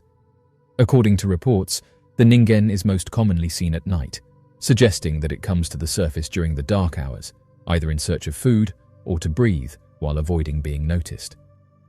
During the 1990s, the Ningen, a mystery creature, began to attract attention after Japanese fishermen reported an unusual experience with one of these things.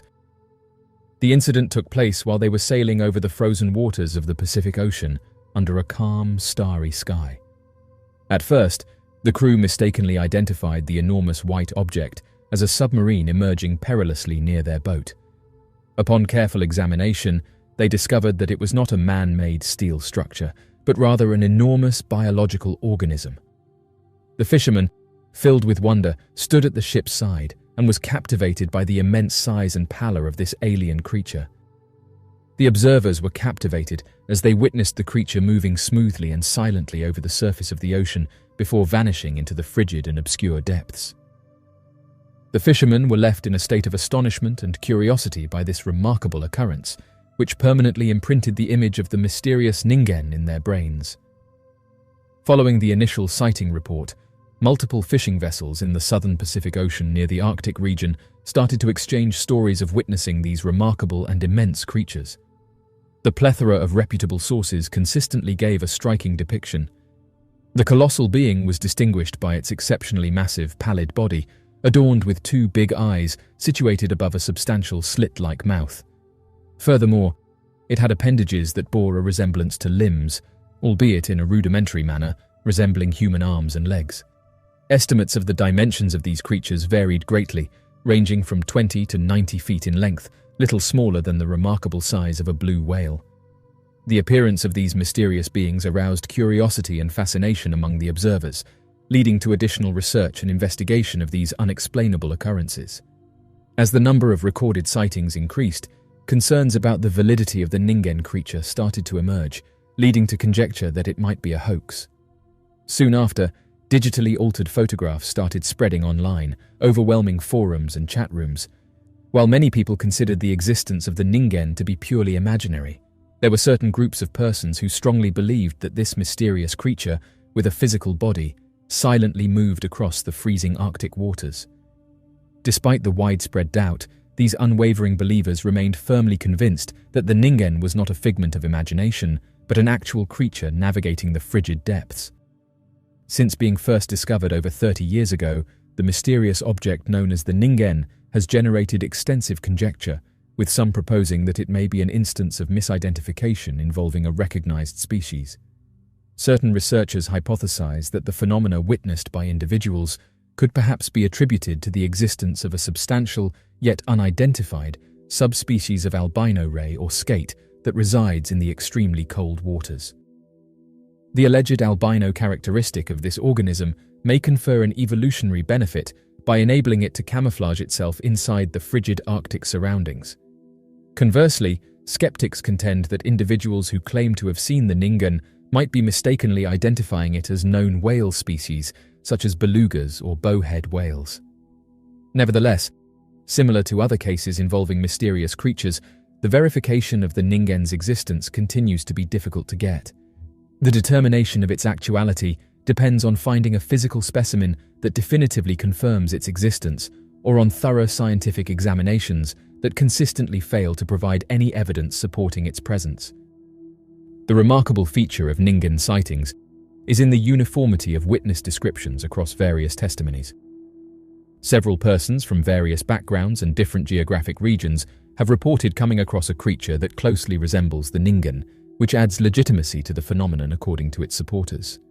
The witnesses confirm the creature's impressive magnitude, its ethereal manifestation, and its seemingly conscious motions as it traverses the frigid depths of its aquatic realm. Various theories have been put up to elucidate the genesis and essence of the Ningen, spanning from credible to imaginative.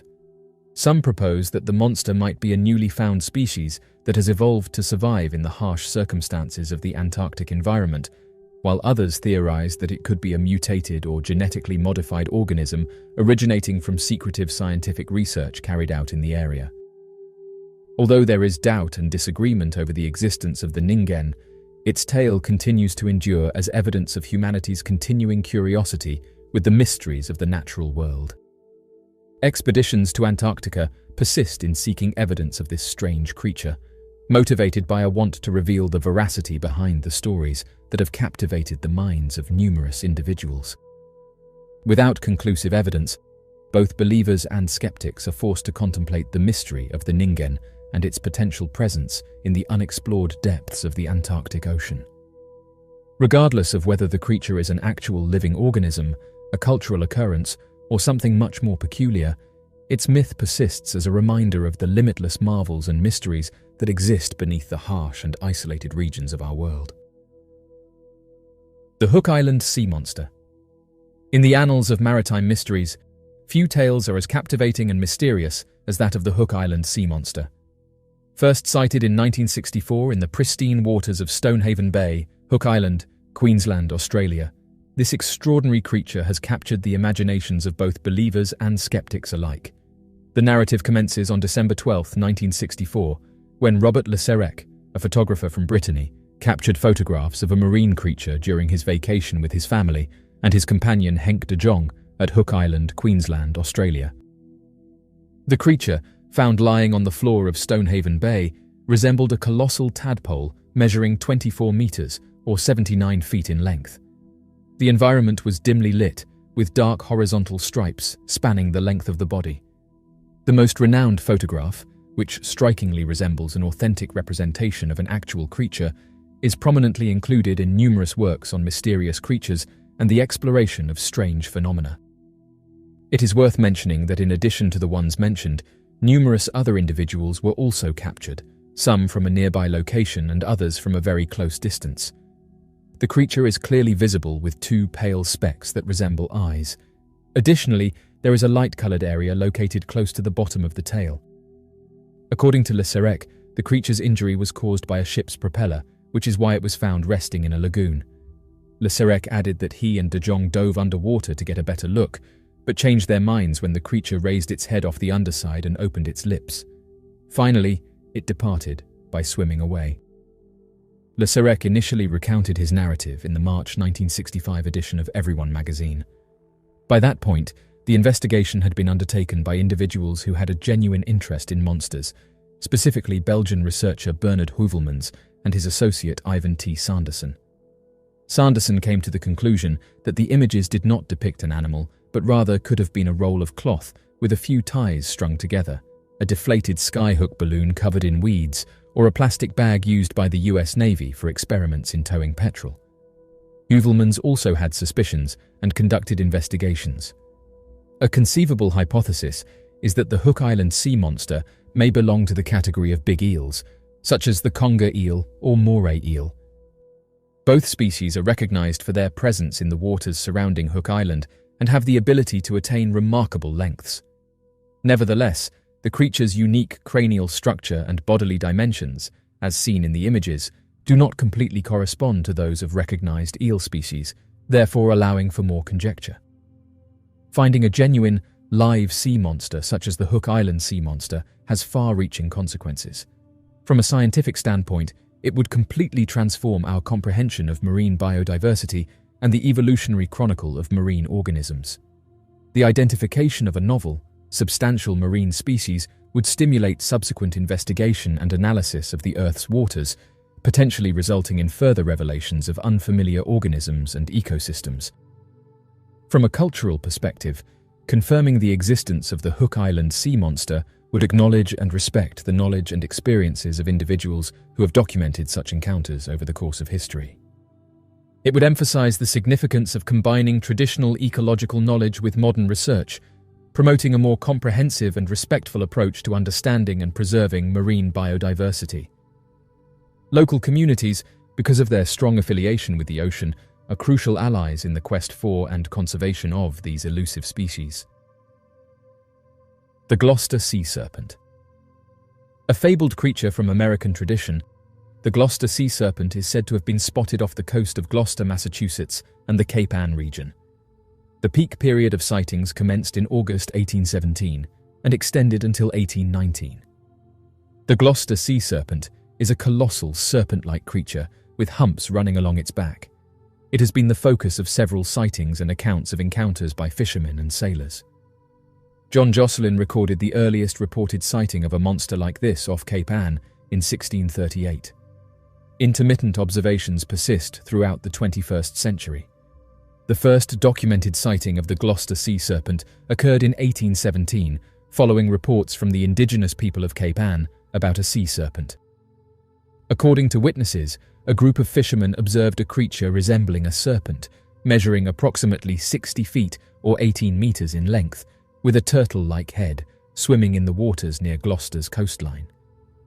The sightings persisted intermittently throughout the 19th century, with numerous local fishermen asserting to have observed the creature while at sea. In August 1817, the Gloucester sea serpent was famously sighted by a crew of men on the schooner Caravan. They observed a sizable monster with a serpentine head and a hump-shaped body swimming alongside their ship. The crew discharged a cannon at the creature, however. It submerged under the ocean and remained unseen thereafter. Over time, there have been many additional sightings of the Gloucester sea serpent, with accounts of the creature differing significantly. It has been characterized by some as a serpentine monster of considerable length, while others have observed a creature with a hump on its back and a head resembling that of a horse or a dinosaur. Due to the large number of eyewitnesses, potentially numbering in the thousands, and the comprehensive study by the Linnean Society, this sea snake is considered one of the most extensively recorded creatures of its kind. The existence of the Gloucester sea serpent continues to be a topic of controversy and skepticism, despite the abundance of sightings and accounts of encounters. Speculation has arisen regarding the creature's identity, with some proposing that it could be a sizable eel species, while others have posited that it might be a fabrication or a case of mistaken identification of existing marine fauna. The most recent observation possibly occurred in approximately 1980, when the crew of a Gloucester fishing vessel reported a near brush with a sea snake that closely resembled the creature described. Initially, the fishermen made a commitment to remain silent about their experience, but the narrative eventually became known to others. When interrogated, the collective stated that they were seasoned anglers and have a comprehensive understanding of what they observed. The creature's appearance was unprecedented to them, and when it directed its gaze towards them, its serpent-like eyes emanated sheer malevolence. The men refrained from discussing it further. Champ, the Lake Champlain monster. The largest lake in the Adirondacks, Lake Champlain, offers the ideal environment for boating, fishing, water sports, and swimming with giant fish. Throughout the decades, tales and purported observations of a colossal aquatic creature have captivated the minds of residents, tourists, and even academics. The Abenaki and Iroquois, indigenous peoples who have resided and engaged in hunting activities in the vicinity of Lake Champlain for an extended period, had their own oral traditions concerning the existence of a substantial creature dwelling within the lake. This creature is described as resembling a sizable serpent or colossal snake adorned with horns. The beast is referred to as Jitaskog in the Abenaki language. In the early 18th century, the Abenakis cautioned French explorers from disturbing the lake's waters in order to avoid unsettling the serpent. Samuel de Champlain, for whom the lake is called, is frequently mistakenly attributed as the first European to spot Champ. However, careful examination of his writings reveals that he really observed something in the vicinity of the St. Lawrence River. However, his description of the sighting is intriguing for those fascinated by water creatures. Additionally abundant in several species are the fish, according to Champlain's description. One of the names used by the locals for this particular species is Kausaru. It comes in different sizes, with the largest ones measuring between 8 and 10 feet in length, according to information provided by these tribes. The body of the fish closely resembles that of a pike, but it is covered in scales that are a robust, silvery grey tint. These scales are so resilient that they cannot be pierced by a dagger. According to historians who have studied the area, they have suggested that Champ is most likely a garfish. The subsequent renowned narrative is documented in the Plattsburgh Republican newspaper on Saturday, July 24, 1819. Last Thursday morning, Captain Crum, who was on a scow in Bulwaga Bay, witnessed a black creature that was around 187 feet long. The creature had a head that resembled a seahorse and rose more than 15 feet above the water. The individual asserted that the creature they encountered possessed a total of 3 fangs, eyes resembling the hue of a peeled onion, a white star marking on its forehead, and a distinctive red band encircling its neck. The level of detail provided about the object, as reported by the witness, is quite impressive considering that it was located approximately 200 yards distant. A train crew on Lake Champlain reportedly spotted the head of a massive serpent with brilliant silvery scales that gleamed in the sunlight. Both the men and the monster separated at that location. In July of that same year, Sheriff Nathan H. Mooney of Clinton County reported the sighting of a colossal snake or water serpent, estimated to be between 25 and 35 feet in length. In August, the steamer WB Eddy collided with Champ. According to the passengers on board, the ship came close to capsizing. There have been 180 sightings by 1992, with about 600 people reporting to have seen Champ all over the lake. Enthusiastic children frequently traverse the lake by ferry in search of the lake monster, eagerly anticipating a glimpse. Some individuals were able to capture photographs of what they asserted to be Champ. Similar to its legendary counterpart in Loch Ness, sightings and photographs of Champ are subject to extensive debate and analysis. A new wave of sightings emerged in the 21st century, numbering in the double tens every summer and attracting attention from television networks in Japan. In 2003, the Discovery Channel aired a program specifically focused on America's Loch Ness Monster, following the occurrence of 3 new sightings by June of that same year. Champ has been featured in Discover magazine and academic journals. Photographer Sandra Mansi, an amateur, published an image in 1977 that seemed to depict the neck and body of a plesiosaur protruding from the lagoon. The mysterious Bear Lake Monster. Nestled between the borders of Utah and Idaho, Bear Lake is a picturesque and tranquil body of water, renowned for its stunning turquoise waters and serene surroundings. However, beneath its placid surface lies a legend that has captivated locals and visitors for generations: the Bear Lake Monster. Described as a large, serpentine creature, the Bear Lake Monster is said to inhabit the depths of the lake, occasionally surfacing to astonish and bewilder those fortunate enough to witness it. Despite skepticism from the scientific community, numerous credible eyewitness accounts and consistent descriptions suggest that the Bear Lake Monster is real and genuine. The legend of the Bear Lake Monster dates back to the early 19th century, when Native American tribes in the region told stories of a large, mysterious creature inhabiting the lake. According to these accounts, the creature was serpent-like, with a long, sinuous body and a head resembling that of a horse or a dog. The Shoshone and other tribes believed the monster to be a guardian spirit of the lake, and they warned settlers to be cautious when venturing into its waters. The first widely publicized sighting of the Bear Lake Monster occurred in 1868, when Joseph C. Rich, a Mormon settler and journalist, reported a series of encounters with the creature in the Deseret News. Rich's articles described the monster as a serpent measuring between 30 to 50 feet in length, with a head similar to that of a crocodile and large, dark eyes. According to Rich, the monster was seen by multiple witnesses, including local fishermen and settlers, who all provided consistent descriptions of the creature. One of the most compelling aspects of the Bear Lake Monster legend is the consistency of eyewitness reports over the years. Numerous individuals have recounted encounters with the creature, describing similar features and behaviors. In the early 20th century, a group of fishermen reported seeing a large, dark shape moving beneath their boat, causing it to rock violently.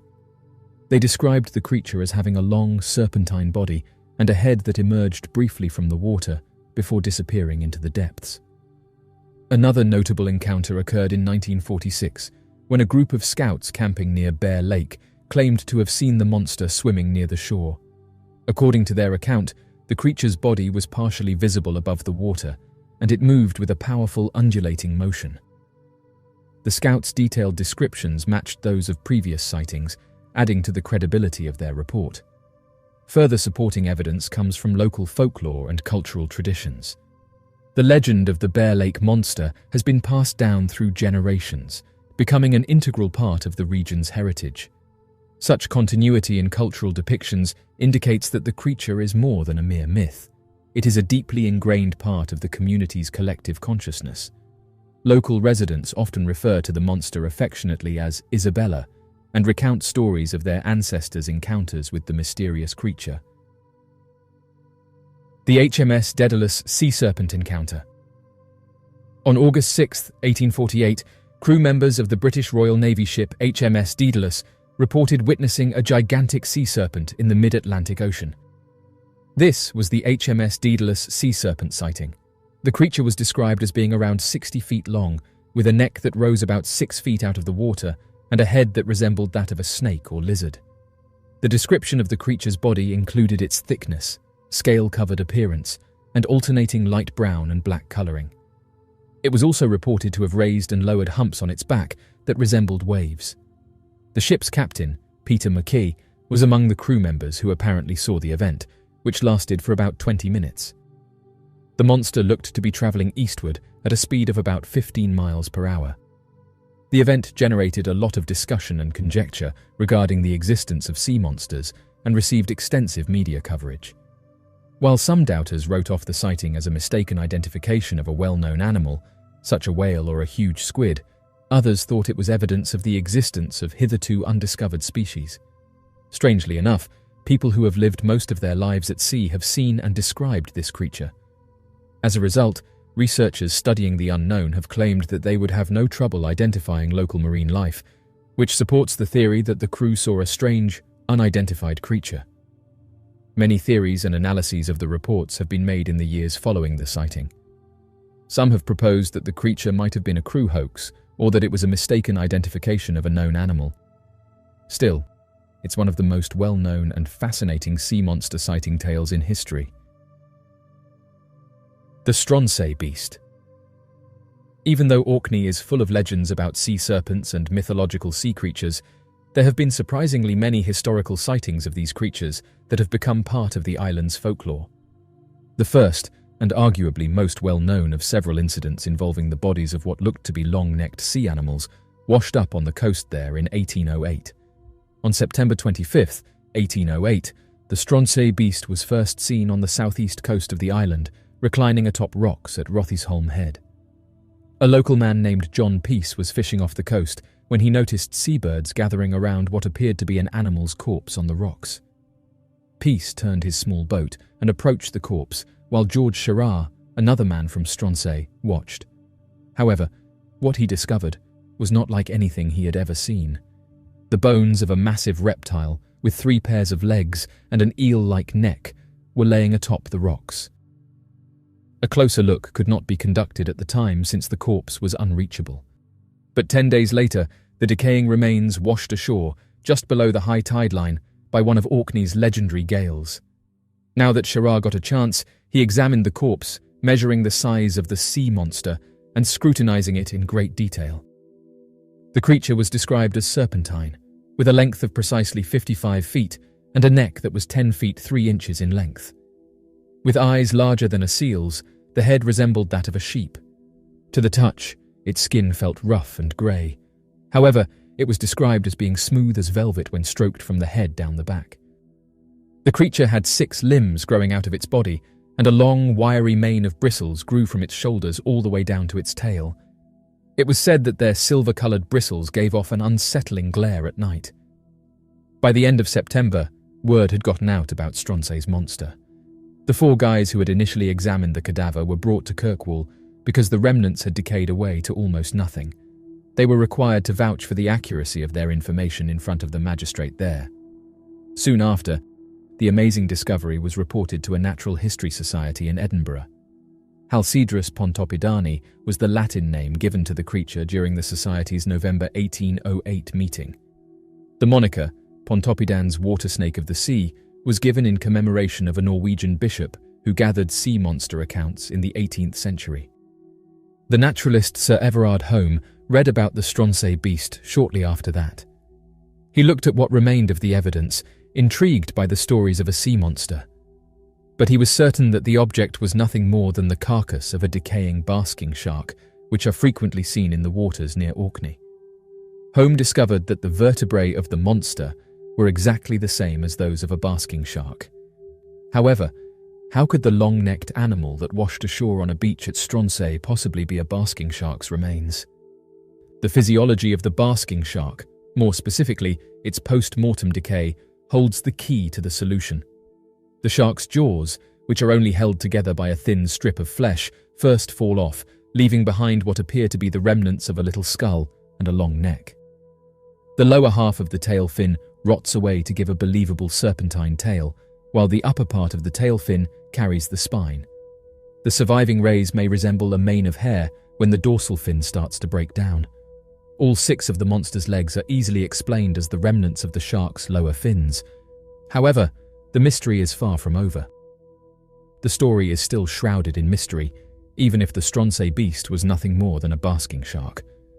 The Stronsay Beast's remnants are 15 feet larger than the longest basking shark ever measured, which was just 40 feet long. The shark that broke down to create the Stronsay beast must have been a giant in its own right, measuring 55 feet from tip to tail. The mysterious U-28 creature. People have been both captivated and mystified by the U-28 creature's narrative for decades. The story is veiled in mystery, with tales and sightings dating back to the early 1900s, but the truth about this mysterious monster is still unclear. The huge serpentine creature known as the U-28 creature, or U-28 sea monster, is rumored to live in the ocean's depths. Although there are differing accounts of the creature, it is commonly described as having a long, skinny body covered in scales, enormous eyes that protrude, and a gaping maw that is full of razor-sharp fangs. The reports state that the animal was seen swimming in the Atlantic Ocean about 10 miles off the coast of Ireland. The U-28 crew claimed to have seen a large, enormous creature that resembled a sea snake or a prehistoric plesiosaur. It had a long neck and a small skull. It was estimated that the creature was around 60 feet long, with a head that was roughly 6 feet long. The crew of the U-28 saw that the monster was coated in barnacles and had a black, scaly skin when they got closer. According to reports, the creature swam swiftly through the water, moving away from the submarine and out of sight. The true identification of the U-28 creature is still unknown, despite the fact that numerous suggestions have been proposed to explain it, such as the chance that it is a misidentified whale or another well-known sea creature. Researchers have been fascinated by the experience and have speculated about it extensively. People who are curious about the unexplained and the unknown frequently discuss it. The creature's reports state that it was encountered on July 30, 1915, when German U-boat commander Freiherr George G. von Forstner wrote a detailed report after attacking the British steamer Iberian. He claimed that after the steamer sank, the object appeared to be a large aquatic animal that was described as being about 80 feet in length and resembling that of a large crocodile. According to researchers, accounts of the U-28 monster closely resemble the whale-eater monsters from interactions that date back hundreds of years. The whale-eater has been consistently sighted over the past 8 centuries all across the planet, with some major sightings occurring well into the present era. The estimated length of the monster is 43 feet. Its features include an extended head, a short neck, a body like a crocodile, 4 flippers for movement, and a short tail. Sailors have told amazing tales of enormous sea creatures that are rumored to hunt down and devour whales of all sizes since the 13th century. The whale-eater is thought to be a survivor of the Pliosaurus marine reptile species, which was thought to have become extinct 65 million years ago, according to research estimates. The whale-eater's crocodile-like look would fit the pliosaur description perfectly and account for the numerous sightings reported throughout history. In addition, a 65-foot whale was discovered beached on St. Austell's sandy shore on August 13, 2012. The whale unexpectedly died before any attempts were made to save it. The whale's face was covered in deep gashes that resembled a single gigantic bite mark, according to scientists who examined the animal. The teeth-like punctures on the whale's face curved uniformly into a U-shape. The encounter rattled the crew of the U-28, and word of the unexplained marine creature soon got around the German Navy. Some thought the creature was a fabled sea monster, while others surmised that it was a kind of marine reptile that had never been found before. Numerous sightings of the U-28 creature have been reported in waters all over the world since that tragic encounter. Claims of encounters with the monster have been made by sailors, fishermen, and ocean explorers. Their descriptions of its features and habits match those of the U-28 crew. The reliability of the witnesses and the consistency of the tales are used by proponents of the U-28 creature as proof of its existence. They contend that a big, secretive species may very well stay out of sight for humans because the waters are so wide and mostly uncharted. People all around the world are still enthralled by the mystery surrounding the U-28 creature, which has sparked a gazillion stories of exploration and adventure. The mythology of the creature serves as a reminder of the many secrets that exist beneath the ocean's surface, regardless of whether it is based on a true, unknown species of marine animal or is merely the creation of myth and folklore. We may never truly know the truth about the creature as long as the seas remain unexplored and wild. The USS Stein monster. A strange and inexplicable phenomenon known as the USS Stein monster appeared in the Pacific Ocean in 1976. The event has grown to be one of the most well-known instances of purported contacts with unexplained underwater objects, and it is still a topic of discussion and conjecture. In 1976, the USS Stein, a destroyer of the United States Navy, was operating normally in the Pacific Ocean. Reports state that while the ship was on patrol, the crew started to notice odd things. When an unexpected issue arose in 1978, the USS Stein, a frigate according to the US Navy, had to veer off course and head back to its home base. Abruptly, the radar system that was supposed to be monitoring submarine threats ceased working. The crew noted that the massive dome that was affixed to the front of the ship's hull was probably the source of the issue, and the ship proceeded to dry dock to investigate. This dome weighted more than 59,000 pounds, according to crew members. When the engineers examined the sonar dome, they saw something unexpected happen. Approximately 8% of the dome's surface was covered in huge tears due to the full tearing of the rubber coating. At the time, something of considerable strength caused such serious damage that some of the tears were up to 4 feet long, according to a Navy article.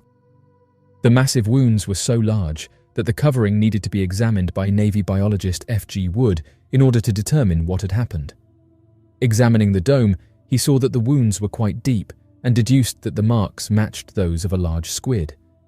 The problem with this theory is that the squid in question would have needed to be approximately 45 meters, or 150 feet, long in order for it to have made these cuts. The Navy paper went on to explain that experts had never before observed the creature's enormous size, but it did speculate that it might be a previously undiscovered species. The gigantic squid is now the largest species of squid. These enormous deep-sea animals are well known for their enormous size. Some have been reported to grow up to 43 feet, or 13 meters in length, and weigh up to 600 pounds. With its long, strong tentacles and keen beaks, the giant squid is known for being a vicious predator that can eat a wide range of food, including fish, crabs, and other squid. Giant squids are infamously elusive, with virtually little being known about their behavior or life cycle in the wild, despite their enormous size and power. In 1673, off the coast of Norway, people were first known to have spotted a giant squid. A group of seamen reported seeing an enormous, strange beast assaulting their ship. The creature was believed to be so big that it could wrap its arms around the ship. It was characterized as having long, tentacle-like arms and a gigantic, bulbous head. Many more sightings of enormous squids have been reported over the years, but very few have been verified or recorded. Giant squids have occasionally been discovered washed up on beaches, giving researchers important specimens to examine. In some instances, deep-sea researchers or fishermen have managed to catch gigantic squids, giving scientists a close-up look at the organisms. But even with these infrequent meetings, a lot of information regarding the biology and behavior of giant squids is still unknown. They are challenging to research due to their deep-sea habitat and elusiveness, and there are still many unanswered concerns regarding their life cycle, behavior, and place in the ocean environment. Researchers looking into the massive markings on the USS Stein's sonar dome hypothesized that the squid that caused them was probably one of the biggest ones that was out in the water. Some speculated that the offending squid might have possessed extraordinary deep-sea gigantism. The tendency of certain marine organisms to develop to bigger sizes in the deep sea than their equivalents in shallower seas is known as deep-sea gigantism. Numerous animals have shown this tendency, including gigantic squid, octopuses, and some kinds of fish and crustaceans. Although the precise causes of deep-sea gigantism are yet unknown, a number of elements may be involved. The idea of oxygen limitation is among the most often used justifications. Because there is less oxygen available in the deep sea than there is in shallower seas, certain species may not be able to grow as much or engage in as much metabolism. Larger individuals may benefit selectively from this, since they have a higher surface area to volume ratio and could be better at drawing oxygen out of the water. The profusion of food could also be a factor in deep-sea gigantism. Food in the deep sea can be erratic and limited. Therefore, animals who can eat a lot of it when it's available may have a selection advantage. This could help to explain how some deep-sea crustacean species, such giant amphipods and isopods, have developed to reach such enormous sizes. Deep-sea gigantism may be caused by genetic and/or evolutionary reasons, in addition to these ecological ones. According to some experts, the distinct environmental conditions found in the deep water may have facilitated the emergence of particular characteristics that support bigger body sizes. For instance, animals with larger eyes may be better able to identify prey and navigate their surroundings due to the severe pressure and darkness of the deep water. There is no denying that one of the most intriguing and strange features of marine biology is deep-sea gigantism, even though the precise causes of this phenomenon are still up for debate. There may be some similar ecological and evolutionary reasons at work, given the diversity of organisms that have evolved to reach such big sizes in the deep sea. Utilizing submersibles, remotely operated vehicles, and other instruments to probe the ocean's depths, scientists are now able to examine deep-sea animals at a closer range than they were previously able to, thanks to technological advancements in recent years. In addition to helping to solve some of the puzzles surrounding deep-sea gigantism, these initiatives have produced fresh insights on the biology and behavior of deep-sea creatures. We will probably discover even more about the amazing organisms that live in this mysterious and little understood environment as our knowledge of the deep sea expands. The mysteries of deep-sea gigantism continue to enthrall and excite scientists and amateurs alike, regardless of the enormous squid, massive crabs, or other deep-sea giants that we are studying. The mystery of the St. Augustine sea monster. About 12 miles south on Anastasia Island, two boys on the beach discovered a big pile of flesh that had washed up. This occurred in late November of 1896. Upon returning to St. Augustine on their bicycles, they informed local physician Dr. DeWitt Webb, who was not only the founder of the St. Augustine Historical Society and Institute of Science, but also a respected medical professional. Dr. Webb conducted a visit to the location on December 1st, which was one day after the remains were found. Allegedly, he was one of the few individuals with an academic background who witnessed the enormous gathering in the field. Dr. Webb concluded that the bones were of a colossal mollusk, measuring 18 feet in length and 7 feet in width. He observed 4 arm stumps and another arm buried in close proximity. Webb proceeded to photograph the remains and collected flesh samples to be forwarded to specialists who specialize in comparative zoology and the study of invertebrates. Dr. Webb wrote to Professor A.E. Verrill of Yale University, who was regarded as the leading authority on cephalopods, such as octopus, squid, and their cousins. In addition to the letter, Dr. Webb also included a sample of the corpse in order to obtain an explanation regarding the identity of the unexplained mass. At first, there were theories that the creature might be a previously unknown type of enormous octopus, which Professor Verrill tentatively named Octopus giganteus. There was speculation that it could potentially be a previously unidentified type of colossal squid. If the bulk were the remnants of a colossal cephalopod, it would have been the most immense one documented in scientific literature. Verrill proposed that the creature's dimensions in life would have measured 7 feet in diameter, and its weight may have reached up to 5 tons. By extrapolating from the dimensions of known species, he deduced that the creature's appendages could have been anywhere from 75 to 100 feet in length and up to 18 inches in diameter. After receiving and analyzing the sample of the mass that was cut by Dr. DeWitt Webb, Professor Verrill promptly withdrew his previous evaluation and became certain that the mass was the remnants of a deceased whale that had washed up on the coast.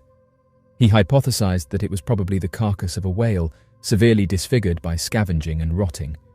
Despite Professor Verrill's ultimate determination that the mass of tissue belonged to a whale, the true identity of the St. Augustine monster has continued to be a subject of contention over the years. Until the 1970s, numerous scientists held the belief that the remains belonged to a colossal creature like a kraken. The dispute was finally intended to be resolved by the emergence of new technology in the 1990s. By employing electron microscopy and biochemical examination, a group of experts discovered that the meat does not exhibit the same characteristics as other cephalopods, including octopuses. After obtaining the sample, their conclusions finally aligned with those of Verrill, indicating that it was the remains of a whale that had deteriorated over a lengthy period of time. A DNA examination conducted in 2004 reconfirmed the identity of the remains as belonging to a whale. Despite the conclusive findings and abundant evidence in support of them, there are still some who maintain that the remnants belong to an undiscovered and unknown giant octopus. Indeed, our oceans are relatively less familiar to us compared to outer space, and octopuses are very intelligent beings. The Azores Underwater Pyramid. The Azores Underwater Pyramid discovery will be the first one we examine. Pyramids are found almost everywhere across the world, and although those above ground already have an uncanny resemblance and mystique, those below ground provoke even more contemplation. The finding was made directly off the coast of Terceira and São Miguel in the Azores.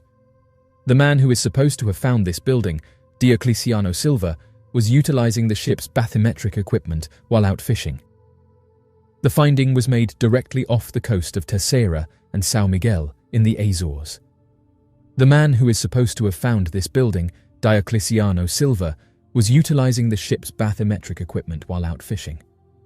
Looking above, he observed what looked like an exact geometric structure, leaving him wondering what he was hovering above. He saw that the building was precisely shaped like a pyramid. The fact that it creates a perfect pyramid makes it wonderful. Furthermore, Silva told the Portuguese news website Terra that the pyramid's orientation and deployment are such that its vertices are oriented north and south, precisely north and south, like the Giza pyramids in Egypt. It is very clear that the pyramid is not a natural structure. The pyramid itself has not received much attention, but its age is estimated to be between 12,000 and 20,000 years old, going back to the last ice age. It's interesting to note that the Portuguese Navy rejected the pyramid as a seamount based on historical sonar data from the region. To find out the real cause of this incident, no investigative team has visited the location. According to Admiral Fernando Pires, head of the Maritime Zone of Azores and one of the Navy's admirals, not enough is known about the pyramid to determine its true identity. He claims that the probes would have been useless at the time and posed a risk to navigation.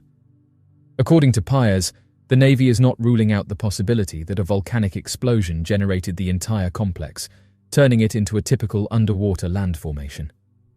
Nevertheless, no such study has been carried out, and additional investigations have been discontinued. There are no adjacent or even locally existing cultures that have a history of building pyramids. When archaeologists did manage to excavate the area, they discovered megalithic buildings, Carthaginian sanctuaries, cave art, and an inscription from the Roman era. Researchers would be well advised to accept the Navy's explanation that this is only an underwater volcanic structure, given the way the Navy has skirted the subject overall and due to political decisions. The mystery of the sunken city of Cuba. A group of explorers started a survey and exploration expedition along Cuba's western coast a little more than 10 years ago. While on their journey, they came across a bewildering collection of rock formations almost 650 meters below the surface of the ocean, thanks to their sophisticated sonar technology. These formations, with their symmetrical stone arrangement evoking an ordered metropolitan growth, were prominent among the otherwise desolate ocean floor. The media was immediately drawn to the find, leading to headlines such as "Lost City of the Caribbean Found" and "Atlantis Discovered in Cuba." The government, National Geography, and the National Museum all promised to look into these fascinating sonar photographs in great detail as a result of the finding's significance. The public's focus ultimately went away from the finding, though, and the story eventually lost its prominence despite the initial fervor around it. A decade later, the astounding discovery is still mainly unexplored and has not been the subject of much follow-up research. There is still much to learn about the destiny of these mysterious undersea constructions and their possible historical importance. In 2001, Pauline Zalitsky and her husband, Paul Weinsweig, who owned the Canadian company Advanced Digital Communications and were both well-regarded marine engineers, made an interesting discovery. The pair was working for the Cuban government in the Pinar del Rio province of Cuba, close to the Guanahacabibes Peninsula, actively participating in a survey trip. This specific project was the result of a partnership between Advanced Digital Communications and 3 other companies that were all run by the government of President Fidel Castro and had the goal of investigating the large number of Spanish colonial-era ships that were loaded with valuables in Cuban seas. Using state-of-the-art sonar equipment, the team carefully scanned a vast 2-square-kilometer area on the ocean floor throughout their voyage. As they were doing these scans, they noticed something amazing right away. what appeared to be a very complex collection of stone buildings with geometric and symmetrical designs that looked nothing less than an advanced urban civilization. The team was left in amazement by this fascinating finding, which stoked their intense desire to understand the mysteries contained within these mysterious structures. The group set out to investigate the depths of this sunken metropolis with unrelenting dedication and painstaking attention to detail, discovering a wealth of information and historical significance that would completely change our perception of the area. Zalitsky came upon an amazing discovery after closely scrutinizing the sonar images. He saw that there were amazing formations with smooth blocks, imposing crests, and complex geometric forms. There was interest and mystery to these structures. Some of the bricks were surprisingly shaped like pyramids, carefully and purposefully put together. They went back there in July of 21,000, this time with senior researcher Manuel Iturralde, a geologist at the Natural History Museum of Cuba. This time, they had a remotely operated vehicle with them, so they could thoroughly examine and record the fascinating constructions. The video that was recorded revealed the existence of large pieces of stone that looked like polished granite and measured about 8 feet by 10 feet. There were 2 different configurations of these blocks. Some were purposefully piled on top of each other, and some stood apart from the others. Zalitsky speculatively surmised that these photos might depict the ruins of a submerged metropolis. He did not, however, come to any firm conclusions, stressing the necessity for further data to back up such assertions. This painstaking investigation, made possible by cutting-edge technology, gave rise to a thorough knowledge of the undersea formations, as well as intriguing new information on the possible presence of a subterranean civilization. The estimated time it would have taken for the submerged structures in question to sink to the depth at which they were found was 50,000 years. Iturralde, a field expert, has suggested that these findings rule out the possibility that any known culture at the time was capable of creating such intricate buildings. According to an expert in underwater archaeology at Florida State University, this theory is reinforced by the fact that it would be highly unusual if these buildings were constructed in that specific era, because they are more advanced than anything that is usually found in the New World. Consequently, it may be said that these constructions appear to be unusual in terms of their location and chronological order. Following the remarkable discovery, there was a media frenzy that led to several news sites drawing parallels between the find and the lost metropolis of Atlantis. But the men leading the investigation, Zalitsky and Weinsweig, were reluctant to approve of these parallels. Zalitsky flatly rejected the theory, claiming that the discovered ruins were probably more proof of a native culture that once flourished on a Opni 100-mile land bridge that connected Cuba and the Yucatan Peninsula in Mexico. Iturralde strengthened this viewpoint by emphasizing the existence of indigenous Maya and Yucateco stories about an island their ancestors had called home that had suddenly disappeared into the ocean. Even with these explanations, Iturralde did not rule out the idea that the fascinating rock formations might simply be the result of remarkable natural processes.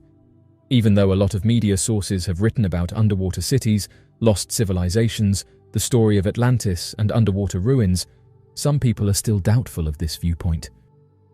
These skeptics doubt the veracity of such statements and are reluctant to accept the notion of submerged civilizations. There are questions regarding whether information concerning the discovery was purposefully withheld due to the narrative's rapid rejection. We don't know if the leads just died on their own accord or if someone deliberately tried to hide what we found.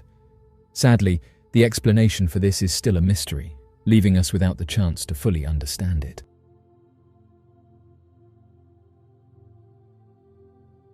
Despite popular belief, the final frontier not only encompasses space, but also vast expanses of uncharted territory in our oceans. The National Oceanic and Atmospheric Administration reveals that our exploration efforts have barely scratched the surface, with less than 5% of the ocean explored to date. Remarkable discoveries made by underwater archaeologists annually contribute to our understanding of history, serving as a reminder that there is still a great deal awaiting discovery. The OceanX diving team is well acquainted with enigmatic findings, and one of their extensively documented discoveries involves an intriguing object resting on the Baltic Sea floor. Referred to as the Baltic Sea anomaly, this underwater structure gained widespread attention due to its peculiar appearance. Notably resembling a disc-shaped aircraft, speculation within online communities arose, suggesting the possibility of an advanced aerial vehicle being unearthed by the diving team. With a diameter of 60 meters, the Baltic Sea anomaly resides in the depths of the northern Baltic Sea. This remarkable find was made by Peter Lindberg, Dennis Asberg, and their renowned Swedish diving team in June 2011. Interestingly, the group has recently returned to the site and said that they have an update, noting that more strange activity happened while they were directly above the object. The research team stumbled upon a fascinating discovery while on their expedition to locate an ancient shipwreck.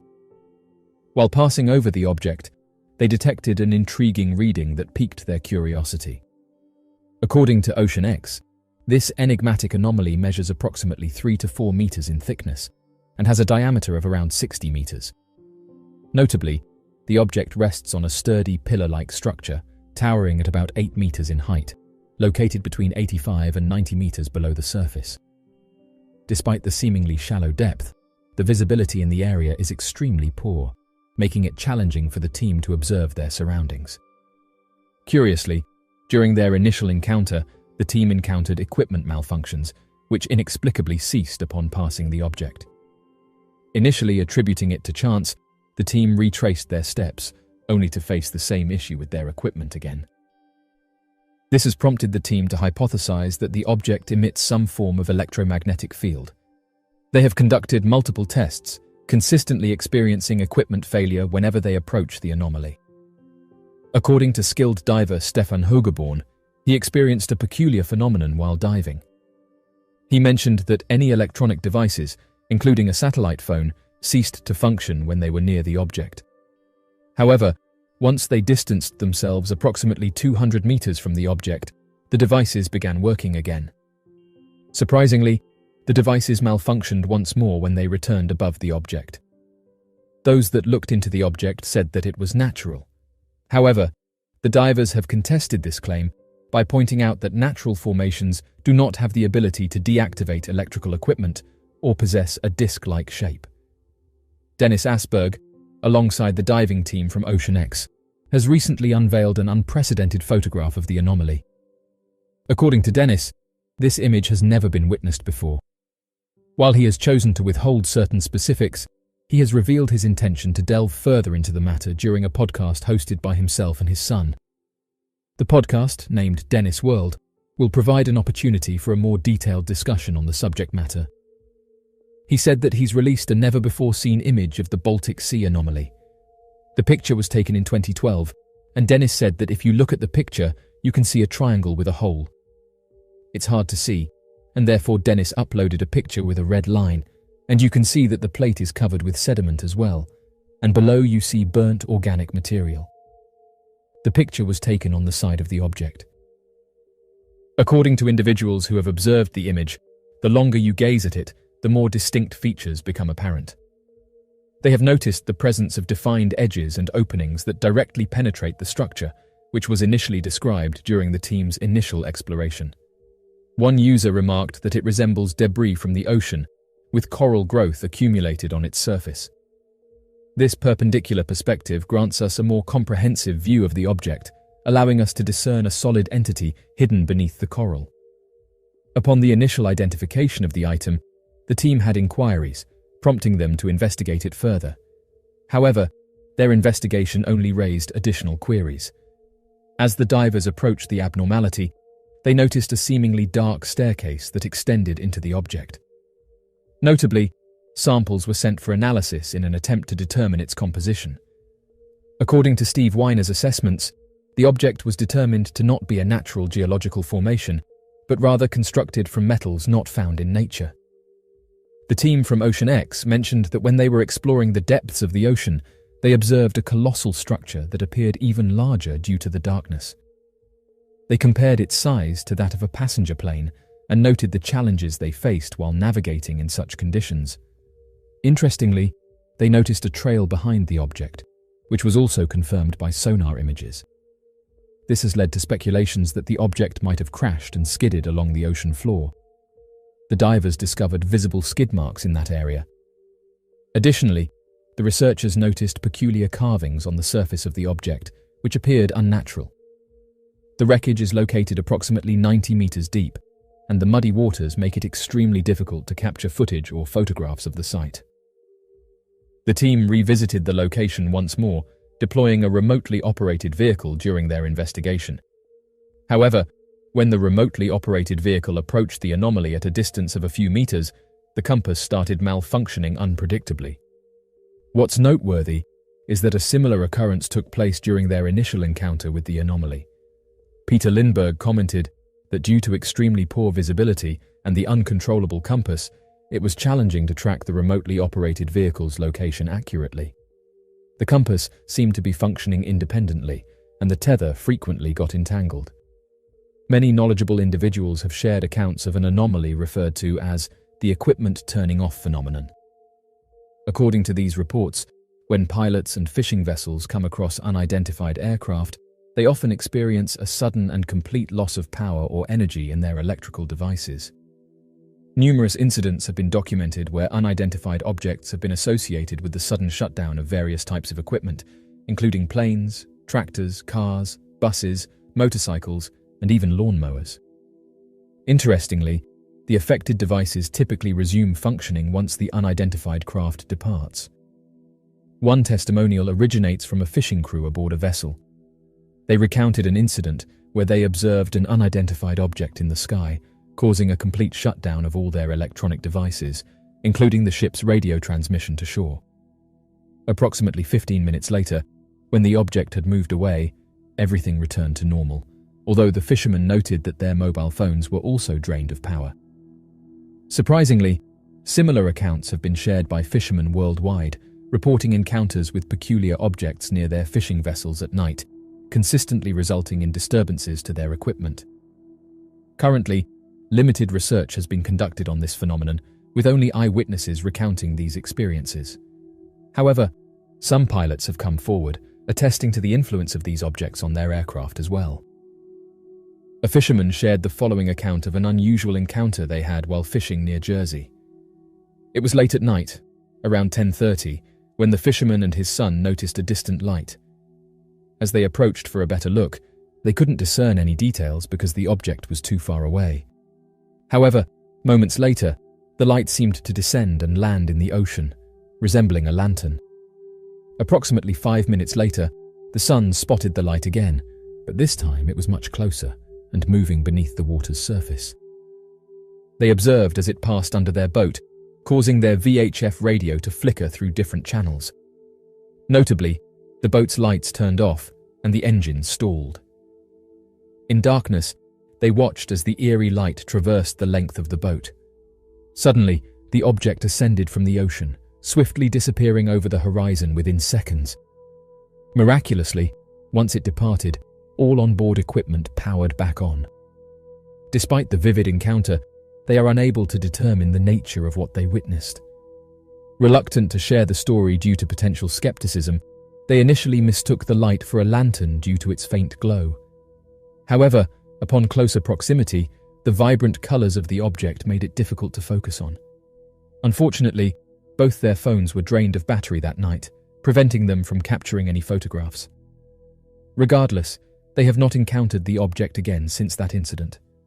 Many who followed this story believe that the Baltic Sea anomaly couldn't be an unidentified submerged object.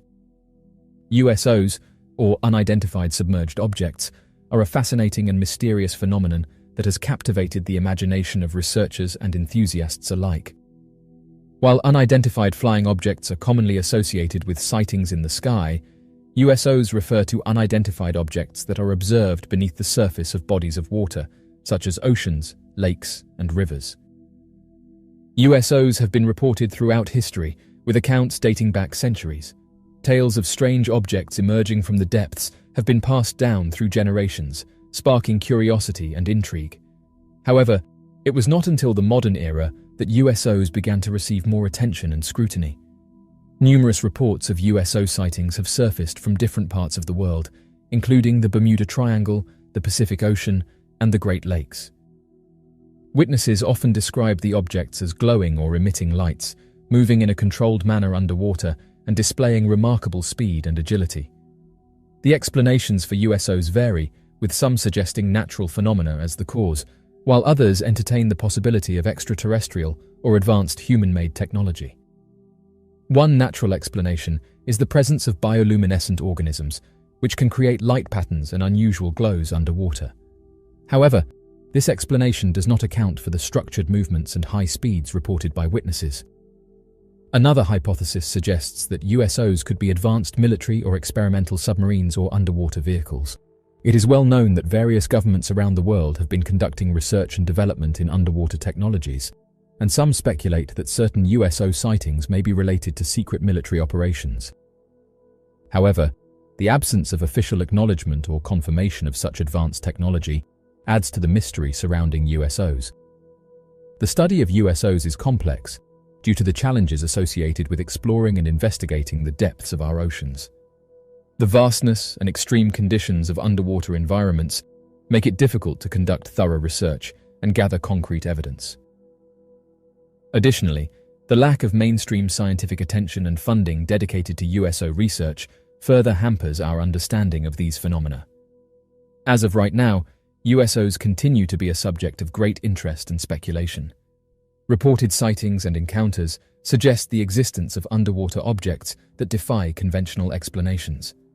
While natural phenomena and terrestrial technology may account for some cases, the possibility of extraterrestrial involvement cannot be ruled out entirely. Further scientific research and exploration of our planet's oceans are crucial to unraveling the mysteries surrounding USOs and shedding light on this intriguing phenomenon. It's true that we know more about the surface of the Moon than what is happening within our very own oceans. Seen as one of the most unexplored areas of the planet, our oceans are teeming with incredible mysteries and strange occurrences that have left experts all around the world baffled and amazed since their discoveries. In fact, few of these discoveries are as mysterious in their nature as the humanoid sea people witnessed by numerous historical figures in the past. Referred to as mermaids, these elusive half-human, half-fish hybrids are at the center of strange sightings from all around the world when discussing unexplainable ocean mysteries. One interesting story was shared by someone on Reddit. However, the story has since been deleted by the original poster. One person, though, who knew the original poster told me about the story. They said the story goes that a woman was talking to her father about the mysteries of the oceans, and they got onto the topic of mysterious creatures. Her father worked for the United States Navy and started to open up about some of the mysterious things they had witnessed. The father went into detail about how the ocean was very eerie, and that while out in the middle of it he would see and hear strange things. One of the things he said was that he would often hear whistles and voices, something that to this day he can't explain. The daughter then said that her father traveled to the Philippines, and it was here that he was told about some of the local legends. It said that he got talking with one local woman, and she went on to tell him the story of the time she encountered a mysterious aquatic humanoid. She described the creature as being 7 feet in length, possessing 2 large black eyes, large webbed hands that had claws, a humanoid-like body, and a face that she described as looking like a demon. The encounter happened while she was on a boat. As she was coming home, she heard a loud knock and knew that she had hit something. She said that sometimes this happens, and in most cases it's either litter that's made its way into the ocean or trees and other debris. However, as she leant over, she saw 2 large black eyes staring back at her. She said she let out a loud scream and quickly left, not wanting to stay in the area with the unknown creature. The father was fascinated with the story and couldn't understand what this woman witnessed. He then decided to do a little digging and see if anyone could shed some light on the mysterious humanoid. When he then asked around about these creatures, he didn't get the response he expected. Instead of being laughed at or mocked, he was actually firmly shut down, being told not to ask those sort of questions. This only caused him to become more interested in the topic and go on to do his own investigations. Although he never pursued it while at work, he said that he spent countless hours doing research on the topic and that these stories of aquatic humanoids may be real. When the daughter asked whether he thinks the Navy are aware of these animals, he paused and said that he thinks they might be, going on to say that there's many divisions within the Navy and they investigate things such as unidentified objects, and also strange things seen in and around the ocean. It's reported that he got talking with another man who had been in the Navy for over 20 years, and he said that while on a submarine, they detected a mysterious object moving at hundreds of knots. The odd thing about this was that it kept flicking in and out of the radar, which he said made it difficult to know what it was. Again, this former worker shared stories about strange creatures that had been found by the United States Navy, but said that he never conducted any of his own research on the matter, saying that although he was interested, it was likely that he wouldn't get very far. One interesting report comes from Zimbabwe. Unlike the cute animated portrayals of the mythical creature, the mermaids of Zimbabwe have been a recurring problem for those living nearby large waterways in the country, as the humanoid creatures have reportedly been at the center of a variety of random attacks, vandalism, and delays in construction efforts. Back in 2012, while working on the Gokwe and Osborne dams, the Zimbabwe construction company claimed that nearly every employee had left the construction site in fear for their lives after having been attacked by a strange humanoid river monster known as the Mamba Muntu. It was believed that the Mamba Muntu used the rivers as natural outlets to the ocean, and that they had become terribly angered by the construction efforts. Debates were made on whether or not construction should continue before a full report on the environmental impact was made. However, under pressure of contracts and health standards, construction continued regardless.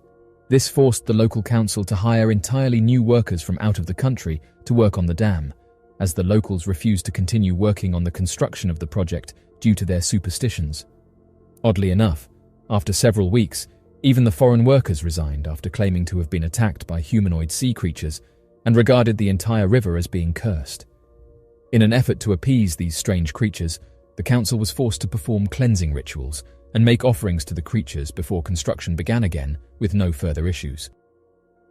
Although most do not make the connection, Zambia, the closest country to Zimbabwe, built the Kariba Dam in the same waterways within their borders.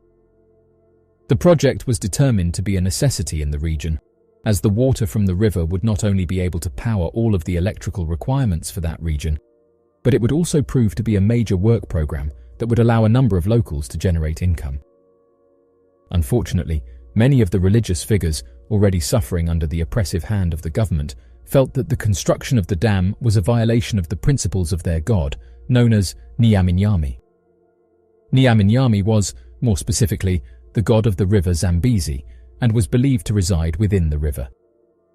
The religious figures argued that if the dam was built, then Nyaminyami would curse them for messing with the natural ecosystem and bring on a terrible tragedy, urging the locals to defy the government and refuse construction. Despite this sentiment from the religious leaders, many of the locals would still go to work on the construction of the dam, assisting in the government's tactic to force the native Batonga people to move from their homes and live elsewhere. Almost as if directly predicted by the religious leaders, shortly after the Batonga people were moved, a devastating flood tore through the region, and due to the half-construction of the dam blocking the only direction for water to flow, it led to the entire dam becoming destroyed, taking out every single worker that was working on the construction of the project. Oddly enough, not a single worker had been recovered. Given the fact that the majority of those who passed away were locals, this led to many of the relatives begging the religious leaders to help lift the curse and allow the dam to be constructed without any future problems. The religious leaders then gave instructions to the people that the only way for the curse to be lifted was if they offered a calf to the river. For some inexplicable reason, after the ceremony was completed, the workers appeared where the calf was placed in the river, allowing the souls to finally be put to rest. The story of Captain John Smith. According to old myths and rumours published back in 1849, during the year 1611, as Captain John Smith and his crew were travelling around the West Indies, they spotted a strange creature in the waters beside them. The crew described the creature as resembling that of a woman for the upper part of her body, except with a few key changes in her face, such as that of her eyes, of which were described as larger and more round, a short nose, long ears, and bright green hair. The lower part of the creature's body was described as being similar to that of a dolphin's body, and not that of a fish or scales of any kind as other tales of mermaids claim. Interestingly enough, when researchers looked for the source of the tale concerning Captain John Smith and his crew's encounter with the mermaid, they found that the original author for the piece that was published in 1849, was the author of The Three Musketeers. This has led many skeptics to believe that the stories could have been fabricated. However, at the time, the author was more than well versed in writing articles pertaining to non-fiction and had even co-authored other pieces that involved true stories of encounters with mermaids. This helps to not only prove the author's fascination with the subject, but that the rigorous fact-checking involved with publications at the time more than helped to steer the author clear from fictitious accounts in his works. Still, to this day, many claim that the account is nothing more than a forgery, despite evidence of Captain John Smith and his crew encountering other strange creatures in the sea and often writing about them. The Adaro humanoid. One of the darker tales involving the mythical sea creature known as the mermaid is that of the Adaro. According to old mythologies and accounts, the Adaro are described to be more similar in behavior to that of evil spirits roaming the Pacific Ocean and living at deep depths in the darkest regions of the ocean, though they do share many physical characteristics with that of the mermaid legends. The Adaro are described as looking similar to that of a person, but with large gills behind its ears, a long tail fin instead of feet, a shark-like dorsal fin that can grow into the shape of a large horn, along with a massive shark spear growing out of the top of its head, similar to that of a swordfish or a sawfish. The origin of the creature appears to be far more paranormal in nature rather than that of other means. According to legends surrounding the sea creature, an Adaro is born when a man of evil falls into the ocean and passes away shortly after.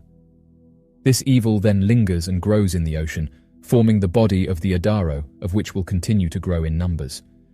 Said to reside close to the Solomon Islands, it appears that these creatures are far more sinister than the traditional mermaid legends and definitely an encounter to be avoided. The ocean covers about 71% of the Earth's surface, but only a small portion of it has been explored in detail. According to the National Oceanic and Atmospheric Administration, we have explored less than 5% of the ocean, with the deepest parts of the ocean remaining largely unknown to us. The lack of exploration is partly due to the sheer size and depth of the ocean, as well as the technological and logistical challenges of conducting research in such an extreme environment. However, advances in technology, such as deep-sea submersibles and remote-operated vehicles, are helping scientists to explore more of the ocean and discover new species and ecosystems. Overall, there is still much to be learned and discovered about the ocean, and ongoing exploration and research will continue to uncover new insights and mysteries. Scientists are currently investigating the reasons behind the sudden formation of large and tightly packed gatherings of humpback whales, known as supergroups. This phenomenon has piqued their interest, and they are aiming to uncover the underlying factors that contribute to this behavior. A fascinating occurrence has been observed near the shores of South Africa by both researchers and the public.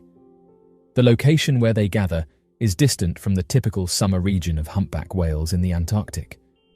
These groups grow in size from 20 to 200 individuals, and their main objective is to find food. According to lead researcher Ken Findley, being in a small boat surrounded by 200 humpback whales is an immensely remarkable encounter. The whales appear unexpectedly from all directions, creating a truly extraordinary experience. According to South Africa's Department of Environmental Affairs, the scientists believe that the phenomenon of large groups of animals feeding together, which they refer to as supergroups, is a relatively new behavior. During the research expeditions in 2011, 2014, and 2015, the whales were seen lunging, diving, and emitting a distinct smell known as whale blows, which has a strong fishy scent. These observations took place in South Africa during the spring-summer months of October and November.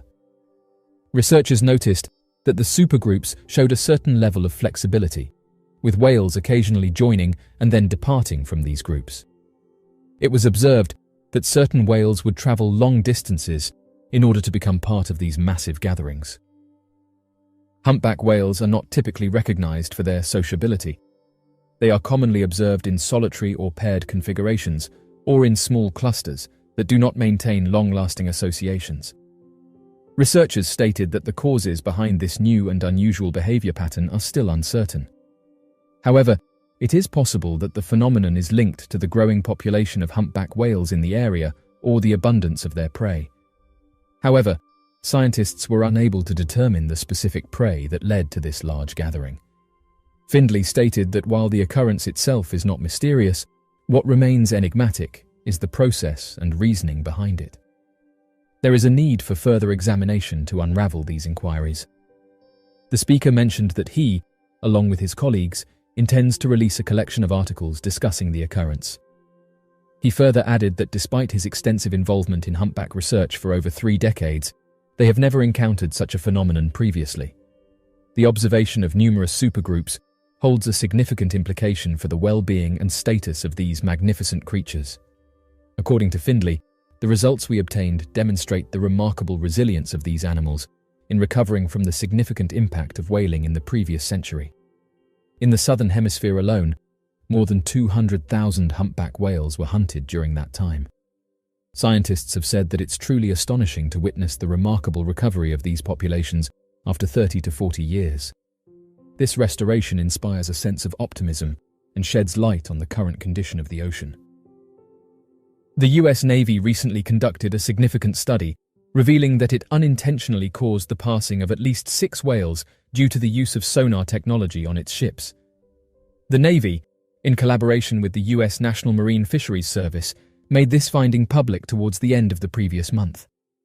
However, this discovery may pose challenges for the Navy's future implementation of an advanced sonar system intended to detect submarines from afar. For many years, experts in the field of marine mammal research have had the belief that the sonar signals emitted by military vessels might have contributed to several atypical instances of beaked whale strandings. Beaked whales, known for their teeth and preference for deep-sea feeding, have been found stranded shortly following military sonar drills on numerous occasions. Unfortunately, due to the advanced decay of the carcasses, no tangible proof of injuries caused by sound energy has been uncovered. On March 15th, back in the year 2000, Ken Balcom and Diane Claridge, independent researchers specializing in marine mammals, were surprised to discover a stranded beaked whale near their residence on Abaco Island in the Bahamas. Subsequently, they observed an additional 17 stranded marine mammals in the vicinity, some of which exhibited signs of bleeding from their ears. In order to shed light on the situation, the researchers collected tissue samples, including whole heads, from a total of 6 deceased animals. Prompted by the revelation that these strandings coincided with a Navy training mission that took place within a 24-hour timeframe, government scientists initiated an investigation. In a preliminary report released on December 20, 2001, scientists from the Navy and National Marine Fisheries Service have determined that the beachings of whales were the result of a unique combination of factors, including underwater topography and water conditions, that may have concentrated and intensified sonar signals. Although the exact mechanism by which the sound energy caused injuries to the whale's ears and tissues remains unknown, it is believed that the acoustic disturbance left some whales disoriented and vulnerable to shark attacks, prompting them to swim ashore. Moving forward, the Navy expresses its commitment to minimizing the use of sonar in similar circumstances during training exercises and expresses a willingness to allocate additional funds for further research.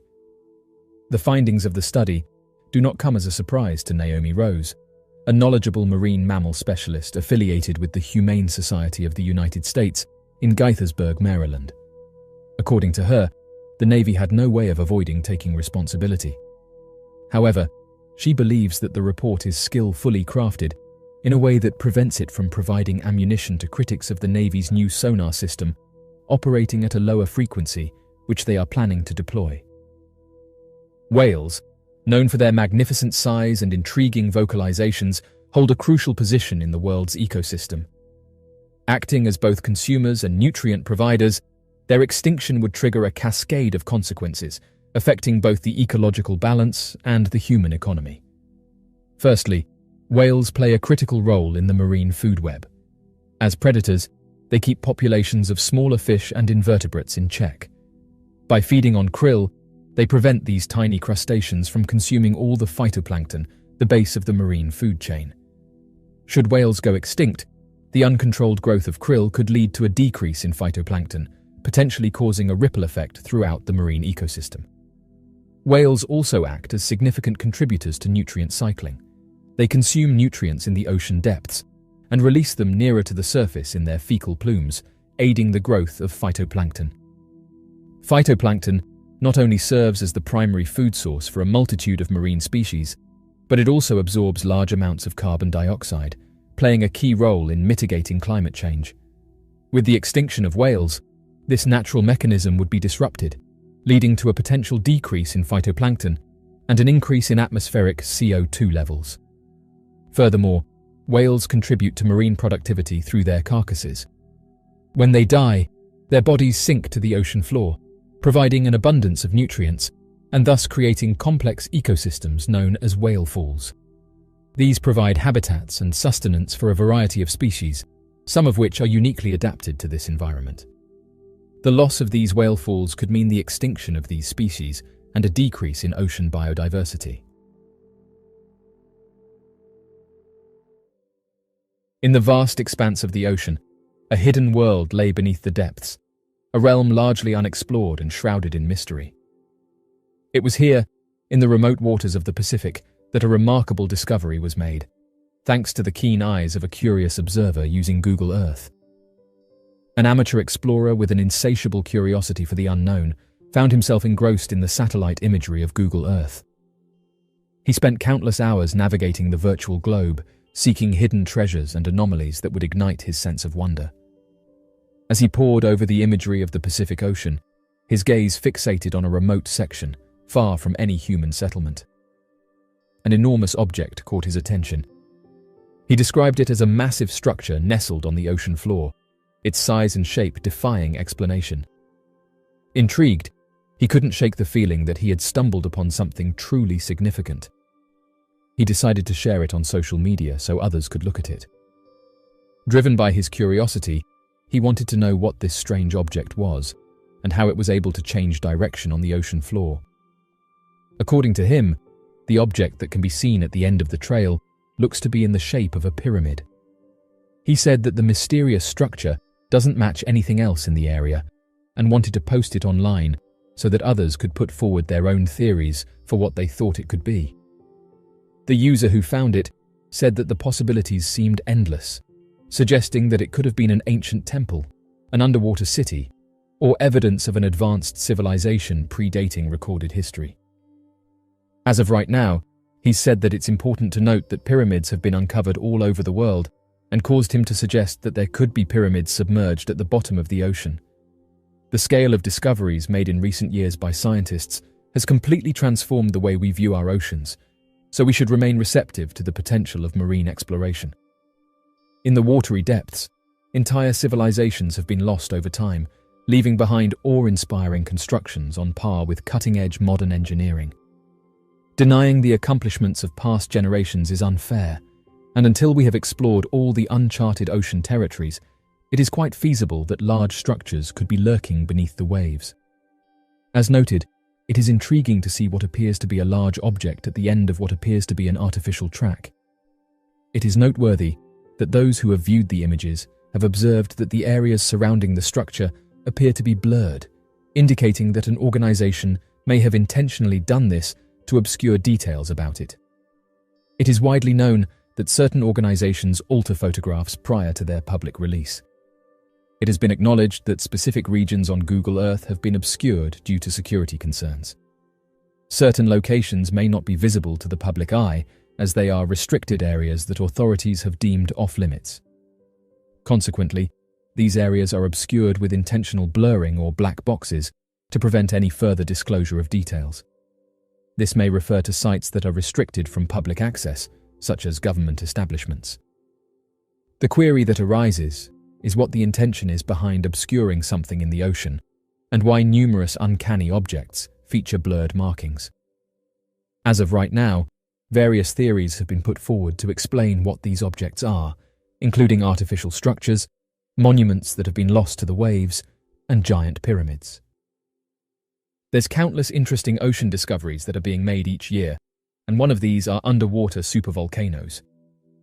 An underwater supervolcano is an awe-inspiring force of nature, capable of unleashing immense power and causing widespread devastation. While the eruption of a supervolcano on land is well documented and understood, the eruption of such a volcano beneath the ocean's surface presents its own unique set of challenges and potential consequences. Imagining the scenario of an underwater supervolcano eruption allows us to explore the potential impacts on the marine environment and human populations. Firstly, an underwater supervolcano eruption would release an enormous amount of magma, gases, and volcanic ash into the surrounding water column. The sudden discharge of molten rock and gases would generate intense heat, leading to the formation of superheated plumes and steam explosions. These powerful eruptions would create a turbulent and hazardous environment for marine life. The immediate impact on marine ecosystems would be devastating. The release of volcanic ash and gases, such as sulfur dioxide, would lead to acidification of the surrounding waters. This change in pH levels would have profound effects on the delicate balance of marine organisms, particularly those with calcareous shells or skeletons, such as corals and shellfish. The acidification would disrupt their ability to build and maintain their protective structures, leading to widespread mortality and ecological imbalance. Furthermore, the rapid injection of volcanic material into the ocean would cause a sudden increase in water temperature. This rise in temperature would create thermal stress, potentially causing mass bleaching of coral reefs and the death of other sensitive marine organisms. The subsequent decline in biodiversity could have cascading effects throughout the food chain, impacting the abundance and distribution of marine species. The eruption of an underwater supervolcano would also release large quantities of volcanic ash into the atmosphere. Unlike ash from land-based eruptions, which can settle relatively close to the source, ash from underwater eruptions would disperse over vast distances, carried by ocean currents and atmospheric winds.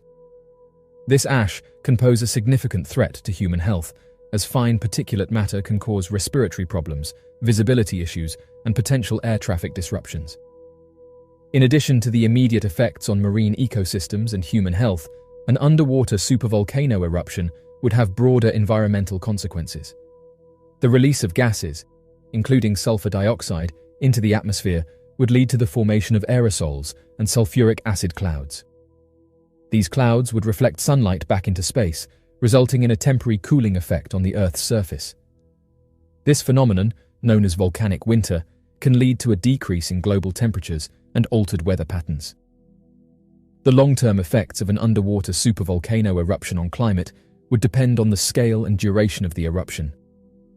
Large-scale eruptions have the potential to inject significant amounts of sulfur dioxide into the atmosphere, which can persist for months or even years. The resulting cooling effect could disrupt agricultural practices, leading to crop failures and food shortages. Changes in precipitation patterns could also impact water resources and alter the distribution of ecosystems worldwide. Societal impacts would be significant in the aftermath of an underwater supervolcano eruption. Coastal communities located near the eruption site would face immediate dangers, including tsunamis generated by the displacement of water and potential pyroclastic flows.